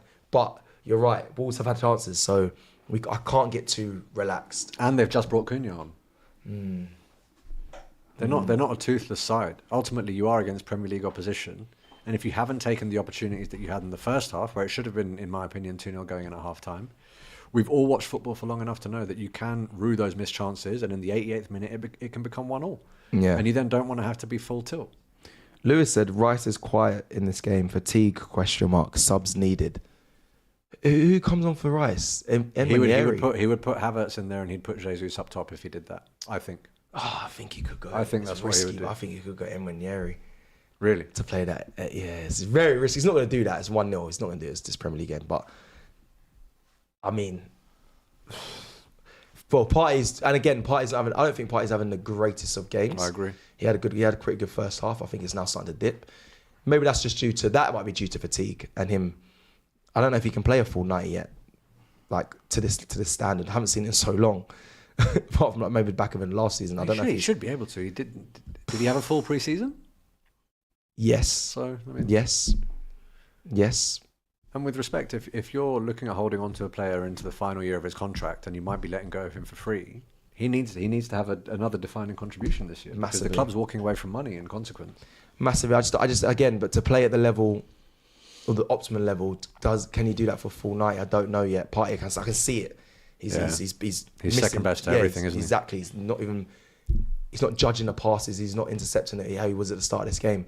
So for me, that could be That's a good. The Super Chat was about Rice, but now I'm looking at Partey, and I think it's a good conversation we kind of moved on to there, because even Emile Smith-Rowe yesterday, I think he was playing really well, but I know he can't do 90 minutes. Yeah. We saw it at Arsenal, and I think Fulham are aware of that as well. That's why he came off. But interesting one. They've looked the better side this half, in my opinion. You know that. You're right, and apart from that Havertz clear-cut chance, they've looked the better side this half. Where are the subs, bruv? Where are the subs? Where are they? Like, where are they? The Wolves are starting to... Oh, let's read. Let me get some stats up quickly. Sorry. Let me try and... let's get the stats up, just so I can just see if the possession stats now have changed, because it seems like they've had a lot more... 46% possession to Wolves, 54 to Arsenal. So it has changed from the first half. That's pretty much even. Yeah, Arsenal were at 60-something. There you go. 63, I believe, in the first half. Now it is dropping. It seems like they're getting more into this game. However, the shots still stay the same. Wolves have just 1 on target. Arsenal with 4. Yeezy Clap Peas with a super chat says, we need to sell Zinni, and is this the best 11? ? I don't even know if this is the best 11 right now, because I haven't seen Timber when he's back in. I think he's part of the best 11 in my opinion. But in terms of the best 11, we are probably only looking at the left back position, no? Oh my days! Oh my lord! Well done, Bukayo. Good clearance there from Bukayo. Or would you tweak something with the front three? Yeah, It's Havertz. He scored. I can't hate. The thing is, we need a couple of things now because I want Jesus. now we need to regain the control. Correct. And we also need a spark in attack. So really, second half possession. Jorginho is probably the midfielder you bring on, and Jesus is probably you bring on one of Jesus or Trossard. Yeah. Peter Papas with a chat says Wolves will win this game. Thanks, mate. I know what team you support. No, it's nervy though. Like you know, Wolves have got the ball into our box more times in the last 10 minutes than they had in the previous however many 50 or so. And to be Timber For who? Zinni. I honestly I couldn't tell you. I'm assuming it's the obvious is Zinchenko, but has Zinni been? Has he been? I don't think he's been that bad this game. I've seen him lose it in the first half a little bit, but He ain't producing up top though, is he? Yeah. but does Timber provide you that though? Does Timber come on and He does give and you a bit improve more your- physicality at the back, though. yeah, at the back? I want us to go for another goal. Oh, my days. Oh my days. Saliba just giving it away. We got so lucky. We've been let off there. That ball fell to Cunha, bro. That is a massive, massive let off. That was lazy from Saliba. That was poor. I don't see him ever do that. He just passed to no that is one. terrible. That is terrible. Got very Massive lucky. let off. Got Massive very let lucky. off. Very lazy. Massive let off there. What are we doing now then? This just feel like we're watching England. We go 1-0 up and then we just sit off. Come on, we need to go to another level, Arsenal. Timber's still waiting on the sidelines to enter the field. He's Havertz, pushed him. that's a push. He's not going to He's give pushed that. him. He's saying, get up, he pushed him. Jordan Evans with a super chat says that if anyone... this doesn't make sense. If any other than Man City to win the league, I'm questioning Arteta's position. What are you lot opinion on that? As we surely have to be next in line. I do agree that it would be borderline unforgivable if, let's say, I mean, we talk about how long we've been working on this project, this process, whatever you want to call it, right? Bro, if Arne Slot wins it in his first season, having made no signings. Yeah, that would You know, if Ange Postecoglou wins it, having not finished in the top 4, if Eric Ten going Hag, too far there, but Eric Ten Hag wins it, having almost got the sack, for example, Last if season. Enzo Maresca wins it when he's come out yesterday and said, I don't have any pressure to make top 4, I just need to trim my squad. Yeah. If Unai Emery wins it, the first season that he has to negotiate the Champions League, Yeah. like if all of these things, right? Even Eric Ten Hag, he even said in the press conference, we're not ready. That's what I mean. That's what I mean. So Calif- it absolutely has to be us if it's not City. Calafiori's been sent to go warm up. It seems like that is an indication to go warm up as if you're coming on. But So who was Timber coming on for? I'm back. Timber came in for Zinni. So who's Calafiori So, coming yeah. on for then? Well, we'll find out. What are we doing? 6 at the back? He's only going on? warming up, so we'll Yeah, see. but he got sent out by himself. Normally, if you go with a group, you obviously. All right, level up. Ooh, Beautiful. unlucky. Unlucky. Marlon Right Odegaard idea. strike from outside Right the idea. box. Yeah, we needed something like that, man. Give them something to think about. Odegaard Right. shot, decent save. 2 shots on target now for 2 shots on target for Wolves. For I think that's the is that on target. Yeah, 5th now for. Struck that Arsenal. well. He did strike that well. He needs to do it more. I don't know why. Oh, that was nice. A lot better. The Yeah. ball was moving. Cut back in. Ball It's was weird, it cut back in. swerving. Yeah, that was swerving all over the place. So that's a corner here for Arsenal, which we've been successful from in the past. Make it count. I think Saka takes from this side, doesn't he? Let me Yeah. just see. Yeah. They've gone short. Timber on the ball. Unlucky. Corner or not? That was a bad shot. So he came from the right side there. I'm assuming obviously he's playing left, but yeah. Let me move forward. I'm going to just read. Why aren't we by a striker? Says Choice. Kodak. That sentence was structured. Oh, no, horrendously. corner. You're right. It was a corner. Kodak with a chat says Timber moving mad. Savino says Saka is injured but won't tell. Another corner here. Arsenal went short on the last one with Bukayo Saka, but now seems like he's gearing up to cross this one into the box. We have a lot of tall players on the field. Can we? That was god awful. A lot of tall players on the field. He didn't beat the first man. It was pretty much along the floor. Rice is trying to find Saka with a switch ball here. Out wide to Saka. Let's go, B. Here we go. Is that Timber? Oh! Timber.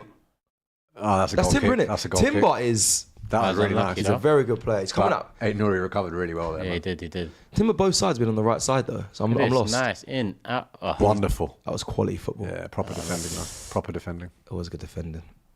Is Timber? He's possibly playing left back. Sorry, I'm just confused here. He doesn't look that way for now. Like, what the hell? He's come from the right side both times then.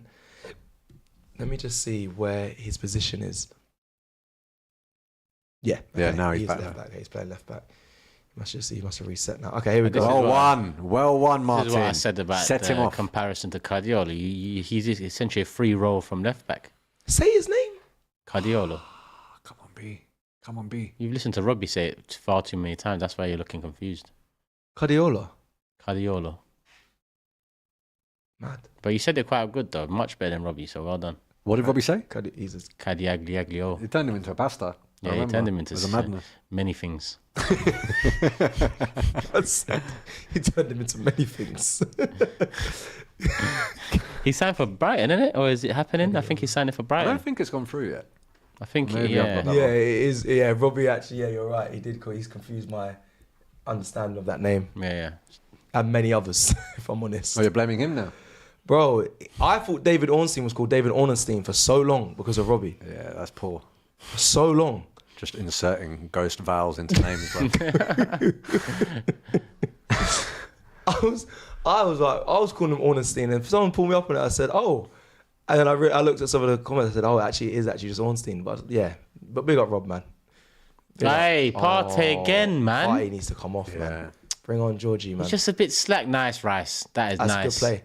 Stay on the ball. That's a foul. That's good a foul. strength, Martin. Good That's a strength. good foul. Oh, good foul? That is a foul.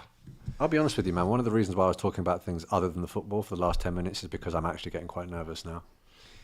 The longer it stays at 1-0. No, I feel like we're... Beautiful. Beautiful. He's saying Come yeah. on. Come on. She said she won't start, boy. Perfect. Stop, boy! Perfect start. Thank you. Havertz goal. Now Saka we goal. relax. Who got the assist for that? Havertz as well. Yeah. Nice little pass off to the This guy's right. got FPL on his mind. Yeah, man. Might as well add it all up. He rossed that. Absolutely rossed that.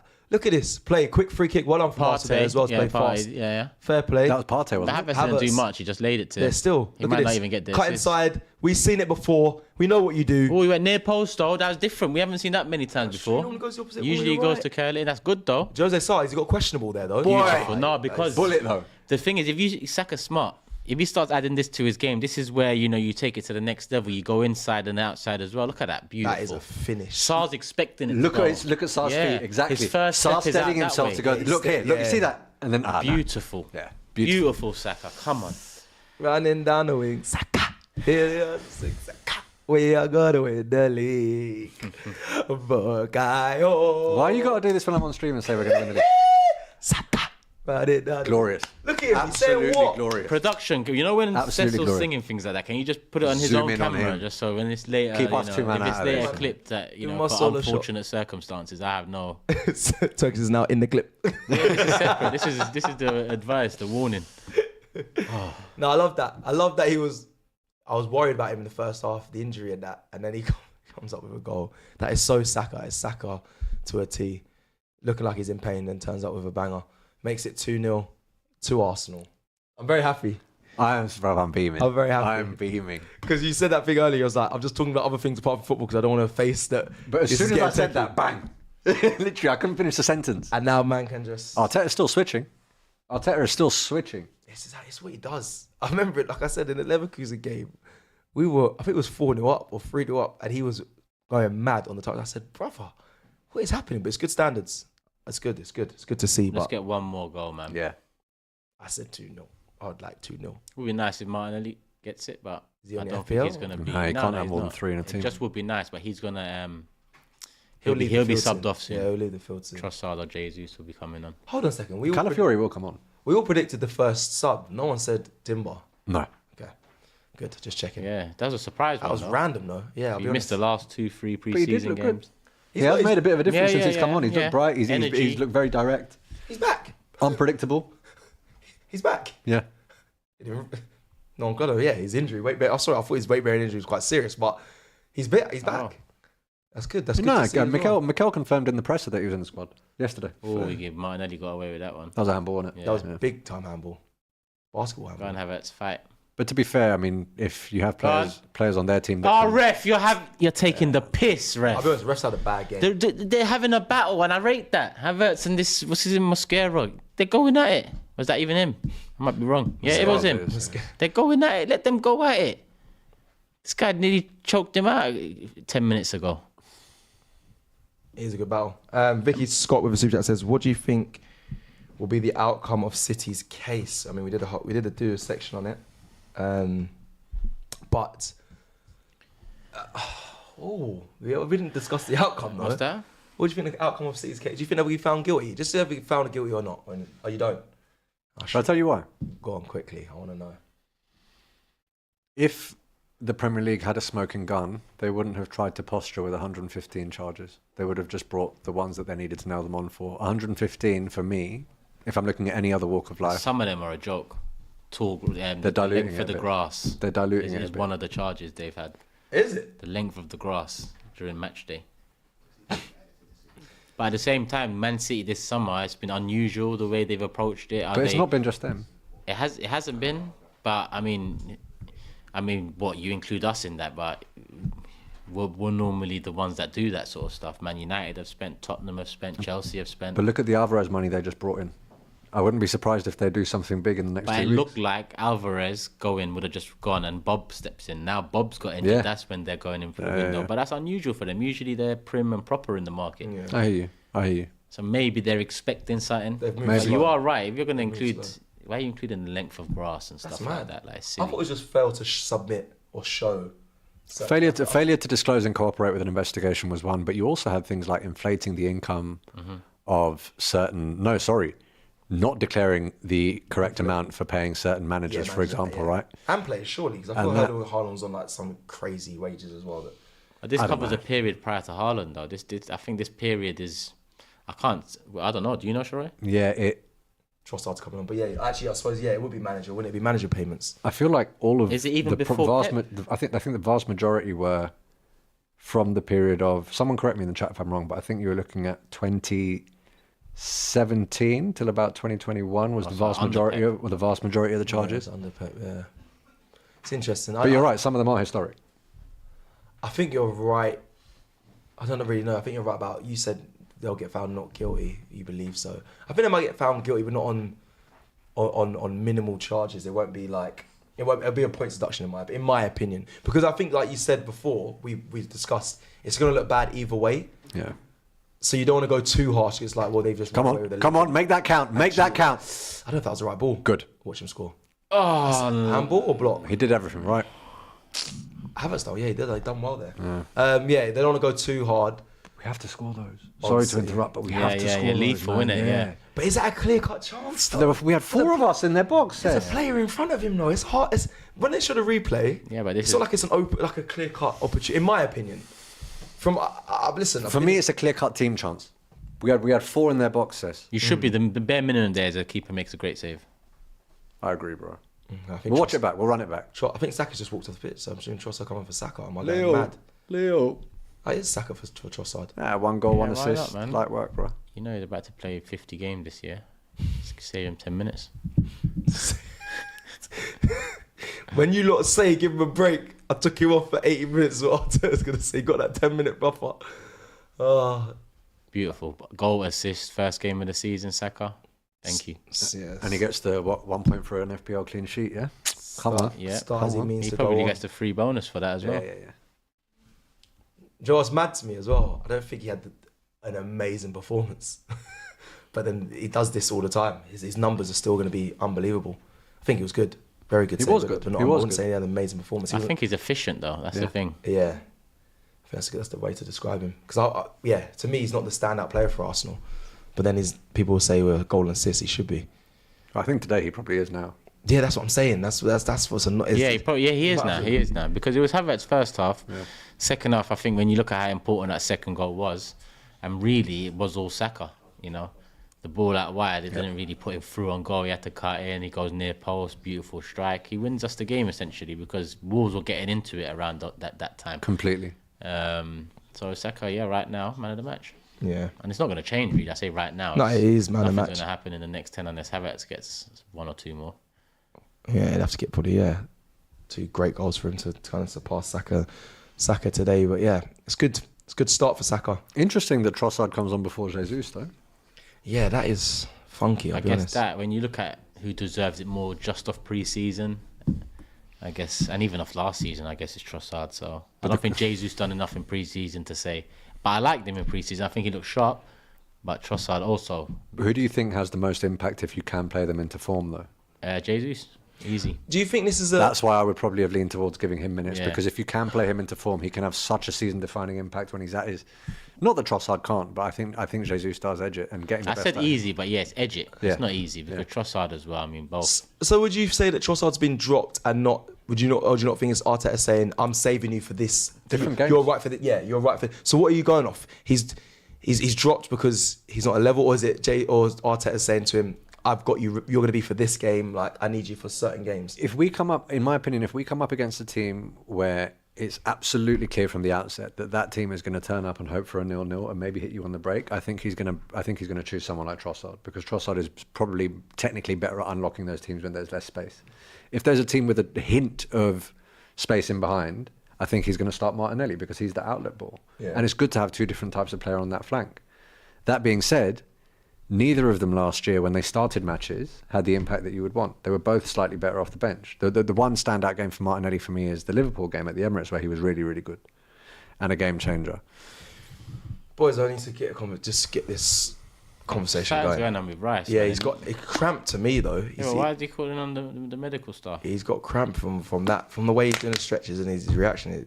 To me that's cramp, but I What don't are you know. going to do about it? You have to just. You have to stretch it out. But he looks in pain. Yeah, he does.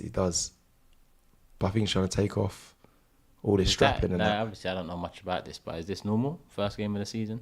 What, cramp? Yeah. Coming back from the Euros, playing a I don't know. Rice is an engine, though. That's what I'm saying. But It's that's just what I'm it's saying. 83 unlike, minutes into the first game of the season. Cramp. unlike him to be pulling up like that. Please can we get this conversation going quickly, because I see the comments are going mad right now. Come on. Like, Champions Play said, Cecil, don't overstand this thing called football. Look at Partey and learn. Then there's loads of Partey needs to come off, was like one of the next chats. And someone says Partey still has value. Strong Partey agenda in the chat. Partey needs to come off and Rice is down. Like, Partey was sloppy in possession today. that's what. So I'm confused. People are saying that we're being the hate. We're hating. Well, maybe they're saying me. I'm hating on Partey, but I'm like, the second half he hasn't been good. Am I going? I know in the first half the production was sending me stats. He was doing the most, created the most chances, but like He's coming off. it's chalk and cheese from that first half to the second half from Partey. Jesus comes on. Yeah. I wouldn't read too much into the comments, Cess. I know. Sorry, it's just conversation. It's also happening in the comments as well. They're debating Everyone's got about. their favourites, man. At the end of the day, it's not a horrendous performance, not a great performance. Partey is much better than Mistakes he's there. shown today, though. Yeah, but Yeah, we need he's to better see than better he's shown today. sharpness. Yeah. And that's actually not an indictment of the player, because we're saying he can be really good. We're holding him to his own standards. I do need to drop the whole. He's not available a lot of the time. I still hold that against it. It still upsets me, annoys me. But when he's in the side, I'm going to judge him on what he's doing on the pitch. And for me, yeah, he's been good. That's it. Yes, half, David. First half good. Second half not so good. Are you sure that was cramp? He's come off, right? Yeah. Precautionary, maybe. The way everything about it was cramp. You don't. If you're injured, you don't stretch the area. I'm And deferring to you on this. I don't really know. Yeah, no. He went down. He's reacting like it was cramp. I just don't know why you'd come off for it though. Precaution. If you've got 10 minutes left, game's done at 2-0. Yeah. Some players can't play through. I can't play through cramp. You've got a brother here raring to go with the 9 on his back. Why not? Is it? Why Okay, not? so the midfield right now is Havertz has dropped into midfield. Yeah. Right. Okay, Partey, Havertz, and Beautiful. This is what I miss. This is what I want to. I'm biased though, because it may not be. Beautiful. Oh, He's just taking. Do you know what it is? Yeah? It's like a bad sugary sweet blood. Like I know I shouldn't have it, but I just love it. Where are you going with this?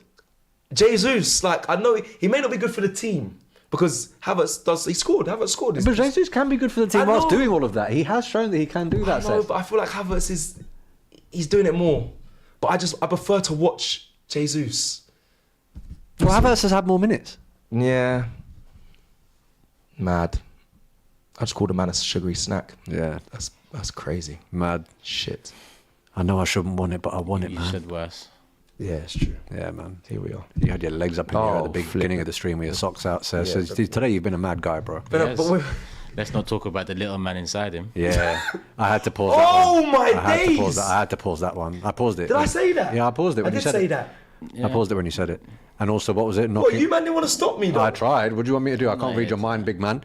Oh, that didn't say sounds it. crazy. Yeah, what was the That's other an one? expression though. Wow. This culture's fucked, bro. Most people do say little boy, though. You said little man. Yeah. Yeah. You know what? Either way, it is what it is. And what was your knocking on the door of the bank? What was it? the doors opening the account? The door is opening the account. I like that one. I can't lie. I want to keep this clean sheet. I want to keep this clean sheet now. Coming in, it's 2-0. It's 3 minutes to play. Arsenal currently 2-0 up. How long do you reckon is going to be added on then? Because we don't really have much of a metric to compare it to this Have season. no With the rule clue. change, what do you reckon? There's only been one goal. 2 minutes. Yeah? Yeah. 2 minutes. It was 1 minute for the first half. 2 minutes. There's been subs this half. Little stoppage for the throttling of Havertz. That's Stoppage true. for a 3 goal. minutes. Rice 3. had a bit of cramp. 3. I'm going to go 2. But you go 3. I think 3. Oh, nice, Jay. Jesus. Nice. That's Still gone on. out. It's still on. That's gone out. He just jumped back then. That's a foul.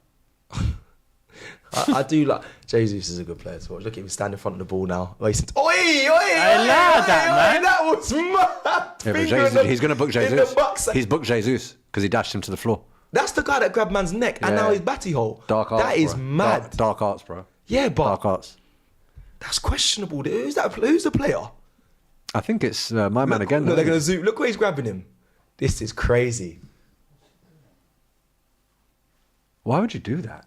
What is going through your mind To at be that honest, point? you've seen how he's been with Havertz. Though. He's that type of defender, which I can't lie to you. I'd take it.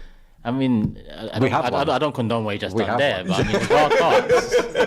Yeah, I'm not saying that. going on like but- that's the defenders you like to see. No, it's not about that. It's not about It's not that. about that. Yeah, that was That was crazy though. that was Saturday night in Soho levels, bro. That wasn't right, man.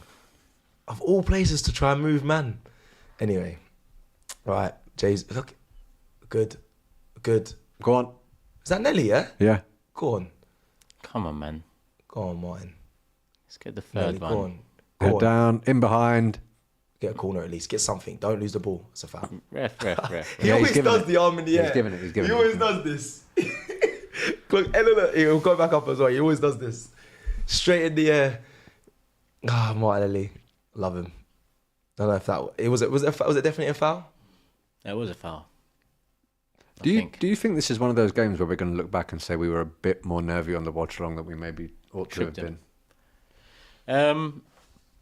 Because I actually, the more I look at this now, I'm sort of one eye on what I'm going to think at full time. But there were defensive causes for concern at times, man. That Saliba Yeah. pass, Just a lever pass. David Raya keeping us in the game, Yeah, the Thomas Partey one that goes straight to Cunha. Yeah. There were certain things there that they need to get stamped out early this Rust. season. I'm man. gonna put it down to Rust. Yeah. But the thing about it is, and I call it a good thing. Villa away next. You can't have Rust going into that one. Yeah, that's one we've got to avenge from last season. You know, if we want more points, if we want to close that gap, if Man City are gonna get the 90, then that's one of the games we've got to do it in. Yeah. So, you know, keep the clean sheet here. Pick up another goal maybe. Can I ask this question? So Leon last week was 2-0. Yep. I feel like it's going to end 2-0. Listen, anything happen next minutes and added time, but there was a big difference between both games or not? I think we were better in this game than we were against Lyon in terms of what we did going forward. But I do think there were certain vulnerabilities in our half today that we didn't actually see against Lyon. Right. I hear the vulnerability side, the defending side. Attacking wise, I don't know if I agree or disagree. Turkish, is there a major clear difference between the two performances for you from Lyon from last week to this? Because it's the same scoreline?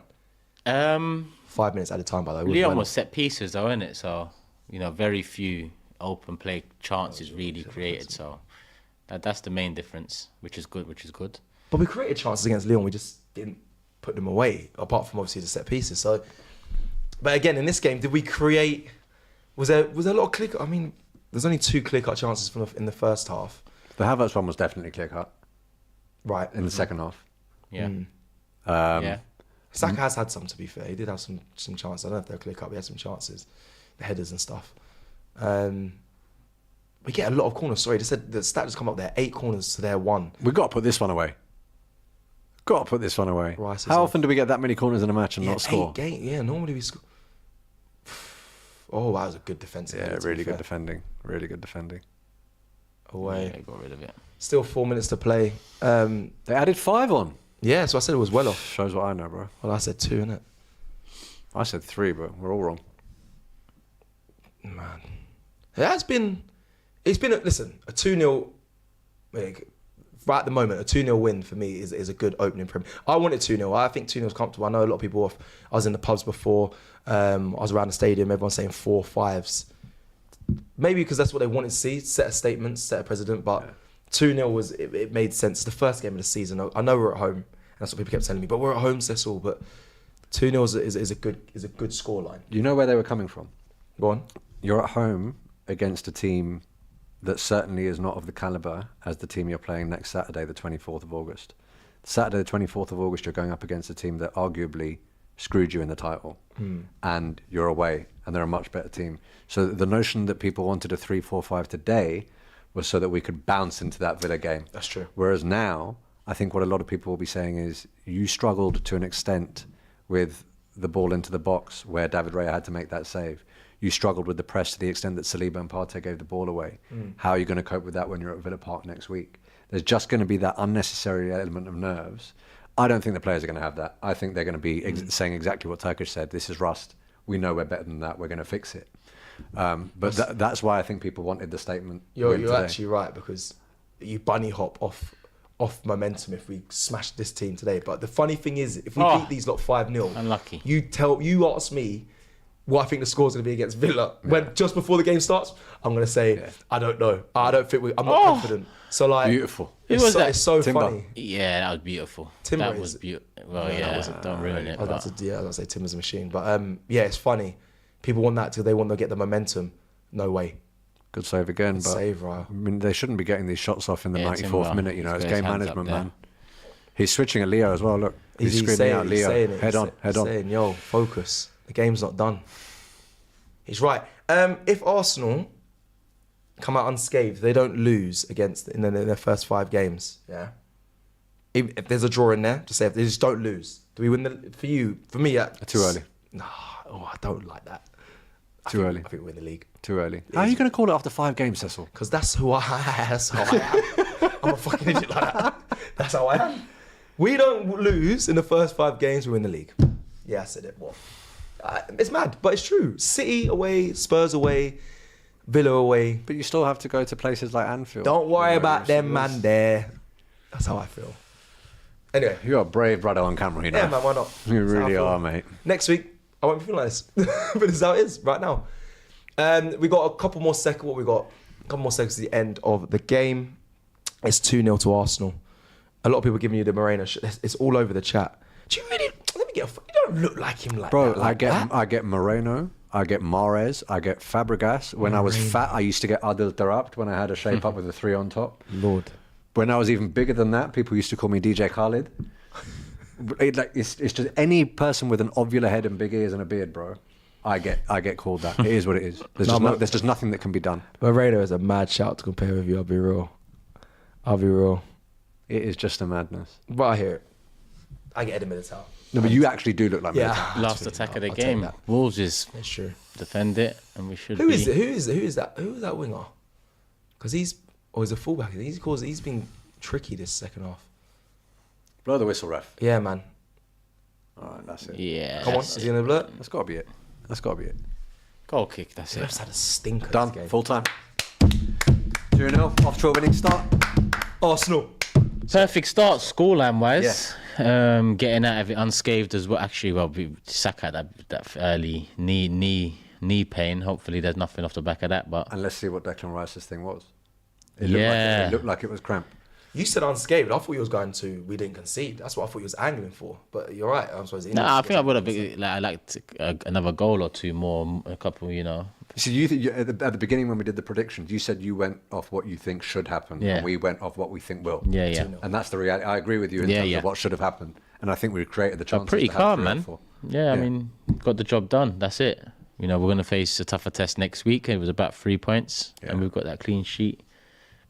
Nice. Definitely.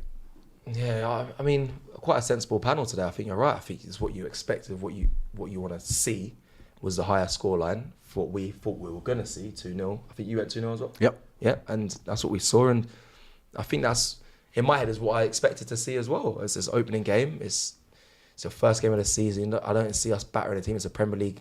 It's back. Wolves are a good side regardless. 2-0. I think a 2-0 is a good scoreline as well to start your Premier League campaign. I think you can take a lot from it. We didn't concede. And we went, 2 goals in front going into Villa next week. It's going to be a different task. But it's a good start for Arsenal. And then hopefully those players that we saw come off. I think Rice, I genuinely honestly think it was cramp. I think it's just a precaution he came off. There's no point risking him at that time when he went down as well. Saka did seem a worry at the time. But, I mean, the guy is a machine. He stays on and scores a goal. He's like that Donny in Supercell that just heals instantly. Have you watched it? He's literally, it's incredible, bro, the durability of the guy, not to jinx it. But going forward, Saka was an absolute difference maker. Kai Havertz today, he did make a difference. Yeah. Odegaard looked good, but there's certain levels. That left-hand side going forward again, for me, wasn't much end product. There wasn't, you know? No. It was pretty much like for like in terms of last season, but you expect Mourinho to come in there, so that Partey worry in terms of those couple moments, and left back we've got Timber there, Calafiori there. So Timber looked good, man. Over the next few weeks we find that left side molded a bit more with Mourinho in 8. Yeah. Timber or Calafiori at left back, and let's see how Martinelli performs then. I do want to, before we kind of round off this stream here, I was going to give you some of the other scores from today's performances. Brighton, 3-0 win against Everton. There was a red card in that game as well from Ashley Young. Matoma scored Welbeck, that guy Welbs, and a Dingra. Dingra, yeah? Yeah. Good young player. So that's 3-0 to Goal Brighton. and assist for him, actually, I think. Was it? No, maybe just a goal. Yeah, got a goal, and I don't know if he got the assist. I have to check that later. And they've got Man United next, Brighton. Yes, it'll be a good game. Newcastle 1-0 currently. These games are both still playing. They're in the injury time. 1-0 win currently. Joe Linton with a goal. Shaw with a red card as well. So that's 2 red cards. There could have been a red card in this game, in our game as well. So 2 red cards in 2 games. And Nottingham Forest are currently drawing 1-1 against Bournemouth. 88 minutes played. And that is it. And obviously yesterday's result was Man United obviously beating Fulham. They opened the Premier League campaign with that result there. And then Ipswich lost 2-0 to Liverpool earlier on, just before this game. So those are the other fixtures and results from today and yesterday. We are about to slowly wrap up here. Thank you everyone for joining us on the first Matchday Live of this season here at AFTV with the new desk, the new setup, new vibes, new energy, and a good start. Thank you to my guests, Sheroy and Turkish. Big you up every time. Thank you for joining us. People, leave a like on the stream. Make sure you check out all the content coming your way. Obviously, there's fan counts coming your way, player ratings and all of that. So make sure you look out for that as we end off here. And I'll see you again. Well, I'm sure you'll see me on screen this week. And we'll see you next week as well for Villa away. Come on, you Gunners. Thank you very much.